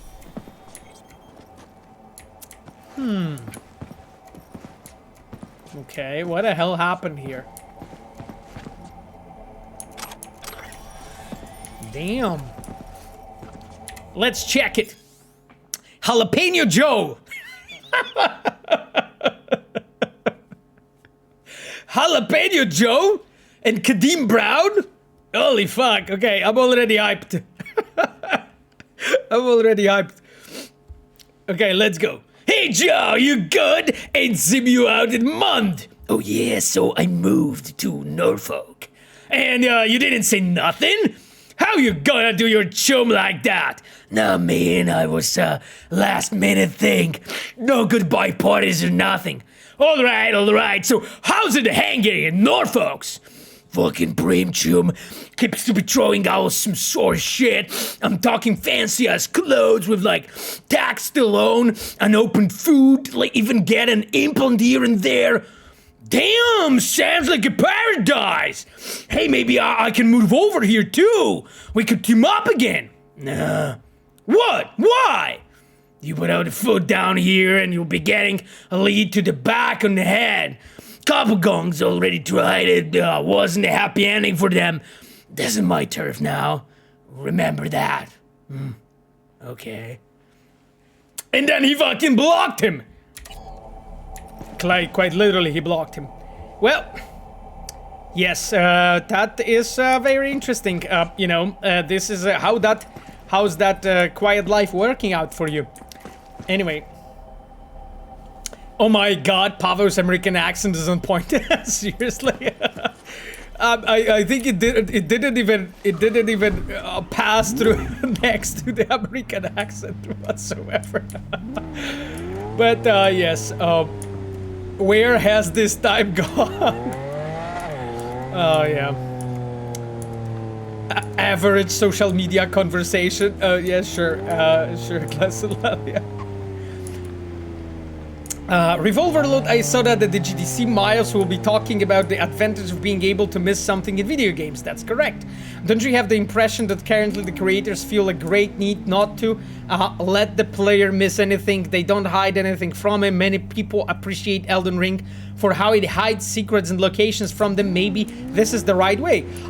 You know, Revolver, I think like in cases when your game is not like 6-8 hours long, then it absolutely is the way, you know, because there are, you know, like video games are incredibly expensive to make, you know, especially AAA, right? Like, and making them requires just a gigantic budget, and each game like this is a risk, you know, like you can invest so much money and that money can be just not like, you know, you cannot get that money back, right? Like it can happen, unfortunately. What happened here? She must have been renovating. Henry must have borrowed the truck. Gonk always was good at improvising. Maybe they're home. Try the intercom. Yeah, so when it comes to that, you know, Revolver, like if your game is not like 6-8 hours long, you probably can do it. But if it is, then it's just a much more difficult feat. Now, my chimps, you're blocking the road. I know, I'm blocking the road, and then Kerry's gonna fucking bump me. Sorry, I'm just gonna repark. That's correct. Camille, thank you for correcting me. I'm a boomer. Let me actually park it. Perfect. Fucking parked it. That is much better. This won't obstruct anyone, correct? Yes. Anyway, this whole garden's destroyed. So, as you can see here, I actually wanted to build like an anticipation and curiosity from the player from like the very beginning. When you arrive here and you're like, what the fuck happened here? Tire tracks, tire cowcast, 24 tons. Distinct tire tracks, heavy truck. And you're like, what the fuck? Did he like borrow the cowcast or something and drove here? Anyway, and you're encouraged to basically try the intercom. So let's try it. Right then. Guess we keep looking. Doesn't seem that anyone's picking up. Doesn't seem so. By the way, I wanted to show you something, guys. I'm curious if you guys realize. So, you guys realize that this is Denny's car, right? This is Denny's car. The Playboy version of Alvarado. So the Playboy Alvarado, and later when you're actually at the concert, you can see it parked in the front of the Red Dirt, you know, because I wanted to make sure that as a player, when you get here to her place, you know, because building the character is not only like the scenes that the character has and so on, it's also all of the things that are basically added, you know, all together to the character, you know, all other props and so on. And in this case, this is her specific car, and that car is later standing there in the front of Red Dirt. Like, I love adding and like taking care of details like this, because it just makes it feel like much more, how'd you say it, engaging and probable in a way. And here you have one of my favorite pieces of fiction, the Corporate Wars, the musical. It's really long though, but we need to make a stream of just reading the books. I think that's gonna be amazing. Okay then, let's go to the garden, my dears. So yeah, you can see the trucks, right? Like that are basically going here.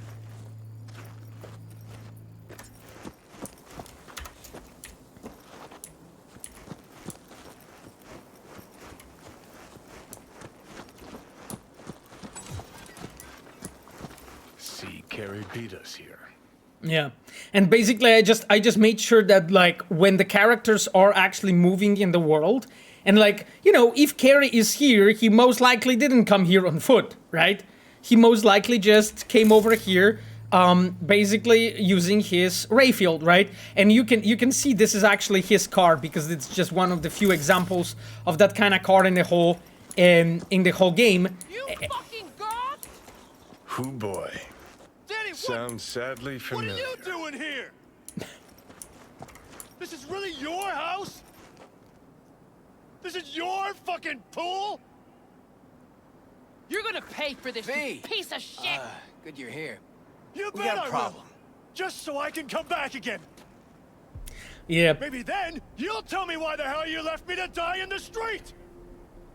Yeah. Left you to die. So like basically when I was designing this whole section, I wish you would fucking die. my point of view was like I really want to make it in a way that when you arrive, you know, you can see like almost, you know, this whole fucking gate crushed, you know, with this like fucking concrete mixer, and Henry being like completely fucking unhinged. Good you're here. We got a problem. Oh, cool. And Henry being like completely fucking unhinged. He's like standing in front of the. He's like basically drove with the concrete mixer into the swimming Is this your pool. backup? In case you forgot why the hell you came here in the first place? Kerry sent me. About the concert. Oh, I came too close. I wanted to Concert. talk to Kerry Why isn't though. he Can I here still do talking it? to me? I'm not sure. Oh, I can't because I already progressed. Let me actually load the game in the front of it so that we can still talk to Kerry. How can we get the Porsche? Well, to get the Porsche, you need to do the quest in Ibunica. It's a part of Johnny Silverhand's storyline. And when you are there, Grayson, that you are interrogating or not, depending, or you are interrogating or you killed, you need to get a key from him, and there you can lower the crane where the Porsche is and unlock it, my friend. This is one of your favorite scenes. Oh, I'm glad so. Like as you can see, like there's so much actually of this quest that is just like a setup, you know. So like you arrive here, basically as a player, and what happens is. You fucking god! Yeah, what happens is that situation already happened, right? What are you doing here? Good you're here. This is We really got a your problem. house? So you basically arrive and you can see what Henry did. You know, so here I'm basically playing with the setup, right? Like because Kerry get Henry out of the rehab, and this is what happened. Come back again. Is this supposed to be Henry's surprise? Maybe then you'll tell Yeah, me why I the hell you obviously left me to missed a die in few the beats. street. Looks like he was Left holding you some to sort of grudge. die. So he flooded the pool Ugh, with I wish you concrete. would fucking die. Henry did often get Why am emotional. I even standing here talking? I fucking love this dialogue, by the way. Fuck out! And yeah, Denny is also like one of my favorite characters. She's like Already? she is No like so grand tour? she's like so drift off or hardcore. what? Introduce me to the fam. Know what happened between them? From what I've Go come to anywhere understand, near them and you're one dead. day Denny disappeared without a word. I kid then you hid from not, Henry. I'm a I imagine that wasn't fucking too head hard off. in his state of mind. Either out of it What? or in rehab. They don't know. Yep. That is, Don't know till what. I That I gave lost Henry years of her my address. life to a scumbag like you. Gary, you fucking did What it. about the concert? Haven't gotten a chance how you to remember ask it? Denny yet. Doesn't look good though. Remember a hell of a lot V, more talk than to you. them. Kerry'll just make it worse. Not really my biz. Go. They'll get past it in a sec. Kerry didn't piss all over himself out of joy when he saw me either. Yeah, that's a good point. Well, that's a good point. Well, you know, so we are in a fantastic moment. I need to jump off, driving back home. Thanks for joining, Pavu stream. Thank you, Sapphire, and be safe driving home. Okay then, my friends, yes, this is Slavoj McAllister review of his music. I think we have seen that one already. So let's continue. This your backup? In case you forgot why the hell you came here in the first place? Kerry sent me. About the concert. What Henry, you concert? fucking Why isn't he here talking to me? Like the way he acts, like basically like the animations and everything here, Michał Brzeźniak, you know, Well, is the gonna guy say who set up the something? scene here, right? Like I drafted it, but then Michał like set up everything and so on. When it comes to direction animation, it's so good. It's so good, like their behavior. Why the fuck do you just stand in there, half-wit? Look, it's awkward. Kerry considers you both friends. What a sensitive guy. Shit. Given he's the one who set this flaming turd bag on my doorstep. Oh, God. Flaming turd bag on my doorstep. Why the fuck you just standing there, half-wit? We're bringing back Samurai. One night only. That's what he wants to get the crew together for? Sweet, but no fucking way. Not about to play with this shit stain. Denny! No, Look at her pull. No way. Either him or me. Choose. Denny digs in her heels. We're done. How's it going? Like shit, man. Denny wants me out of the gig. And we already agreed on everything. What? Kerry's paying you? That's what this is about? Fuck. It's all fucking great. So you get him away from me and get the fuck off my lawn. Don't make me choose. Oh, God. And you can see basically here, I've set it up in a way that, you know, you have a choice as a player with whom you want to go. And that, you know, of course, you know, has a consequences to the fact that who is there later in a concert, you know, with you, with whom you have scenes, and so on and so forth. Help me out with this, please. I can put it on Johnny, can try to put it on Johnny. Pretty sure it's your call. Fuck really pisses me off. Denny's on a control kick, setting conditions. On the other hand, Henry's got scope for brains. Can't trust him. Thanks. Real helpful. Yeah, pick Denny. Yeah, I mean, don't listen to Glassolalia, pick Henry. I don't know, I personally really like Denny more, I think, but I don't know. Maybe if I knew the story. Maybe if someone would tell me what happened. Henry all Are the you way. blind? Fucker filled my pool with cement. Maybe he had a good reason. Really? A reason? Gotta go with that one or the other. Yeah, not a problem. Should be able to borrow someone else for one gig. Won't be the same, though. It won't ever be the same, Kerry. Yeah, and like another thing, like why this is actually written like that and prepared like that is the reason that I was very conscious of the fact that if I will just allow V really quickly put together a whole samurai bag, it wouldn't be believable. It would be really weird that you can just go into all of those characters and they all say, hey, let's play together.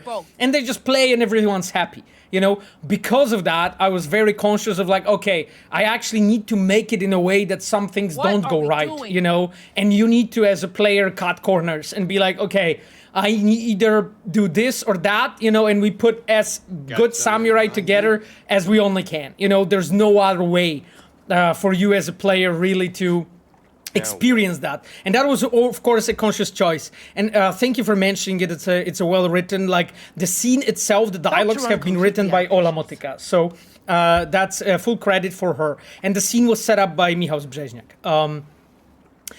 Okay then, my dear, so, like, I will go with Denny. I will go with Denny, my friends. I know that, you know, I'm probably biased a bit because, like, I really like her. But what's the plan? I'm just gonna go with Denny. Yeah. If we gotta choose, let's play with Denny. Fuck, Kerry! Seriously? She's the one making a big deal out of this, not me! Listen, I'll get you... You know what, Kerry? Fuck you! Good thing Silverhand isn't here to see this. You done? Get out. All right, what about Nancy? We made contact. She's gonna set it all up and let us know. See you at the show. Fuck. The throw of the baseball bat is like my favorite thing. That was something that all we can do for now, except wait for Nancy to call. Yeah. Like one of my favorite things was like, because like that was something that Michał Brzeźniak suggested to add this like hair throwing up the bat, and so I added an option. Okay, why not? Actually, you can just go in and fucking loot that and loot that you know, golden plated you know, baseball bat, because I thought, okay, his baseball bat is like so unique that actually it makes complete sense that I can, as a player, just like get it. And you know, if I play with melee, maybe, you know, that will be something for me. I know Henry's poor bet, you know, I mean, we had to choose, my friends. I love the way how this location looks like, actually, you know, here. It's so cool. Anyway, Everything okay? No, just the sight of that douchewad reminded me how not okay it is. Don't worry, though. I'll be past it by showtime. Wonder what Henry did to her. So his fault after all. Well, normally, Denny's not a raging bitch. Well, pretty sure she knew Henry wanted this concert. Doubt she really gave a fuck about the pool. Yeah, exactly, and that's the thing, because the whole situation is constructed in a way to show you as a player and suggest that there's much more in play going on than only what you see. And actually, what is cool is, like, as far as I remember, when you come back here, like, much later, actually the whole fucking place is renovated and this is already fixed, right? She has already basically cleaned up this whole fucking thing. And the concrete is like removed and the fence is fixed and so on. So I made sure that, you know, that part is also covered. And that was the idea of Michał Brzeźniak as well, to just like show Henry sitting here in case when you like pick him like that. Sorry it played out like that. Drofinia wrote, "It is, someone check." Yes, it is. It is, my friend. It is, my friend. And you can see here, like, we just added the choice for the player to just talk to him, but he doesn't say anything. He just, like, makes a gesture and just sits here depressed. So we just kind of wanted, you know, we just wanted to make sure that you as a player, you will actually feel bad, you know, about leaving... I got stuck on this garden thing. That you as a player will kind of feel bad about... oh, my car is gone? Yeah, it is. That you will feel bad about simply just picking one or another, you know. So that was the idea. That was the idea, my friends. So now we're supposed to wait for a call. So what I will do, I'll get in the car and we are going to probably do the violence now. But... that will be next week because it's already 11:30, so it's time to save the game, my friends, and it's time to roll. It's time to go. I really had fun, my friends, today, as always, playing with you. You know, why not let me actually play something cool for the end? Because why not? Maybe this time around, let's play this one. Yogoat wrote best stream. I mean, I'm glad you liked it. You know, I'm always trying to make it, you know, worth a while for you, my dears. Anyhow, that is Outsider No More for you. I wanted to thank our dear moderators and Reds who have been here today. And I wanted to point out, of course, Sapphire and Cogito, two of our dear moderators who are always here with us. And our dear Reds, who are here or were here. And our Ayano, our UI producer. Chivok, our customer support engineer. Small Sandayu Kira, our in-game photographer. And Vrońska, Marta, our art QA. Thank you so much, my dears, for being here as well. And of course, I need to mention the Maximus Mike. Thank you so much, Mike, for taking a look at our streams here when we play the game together.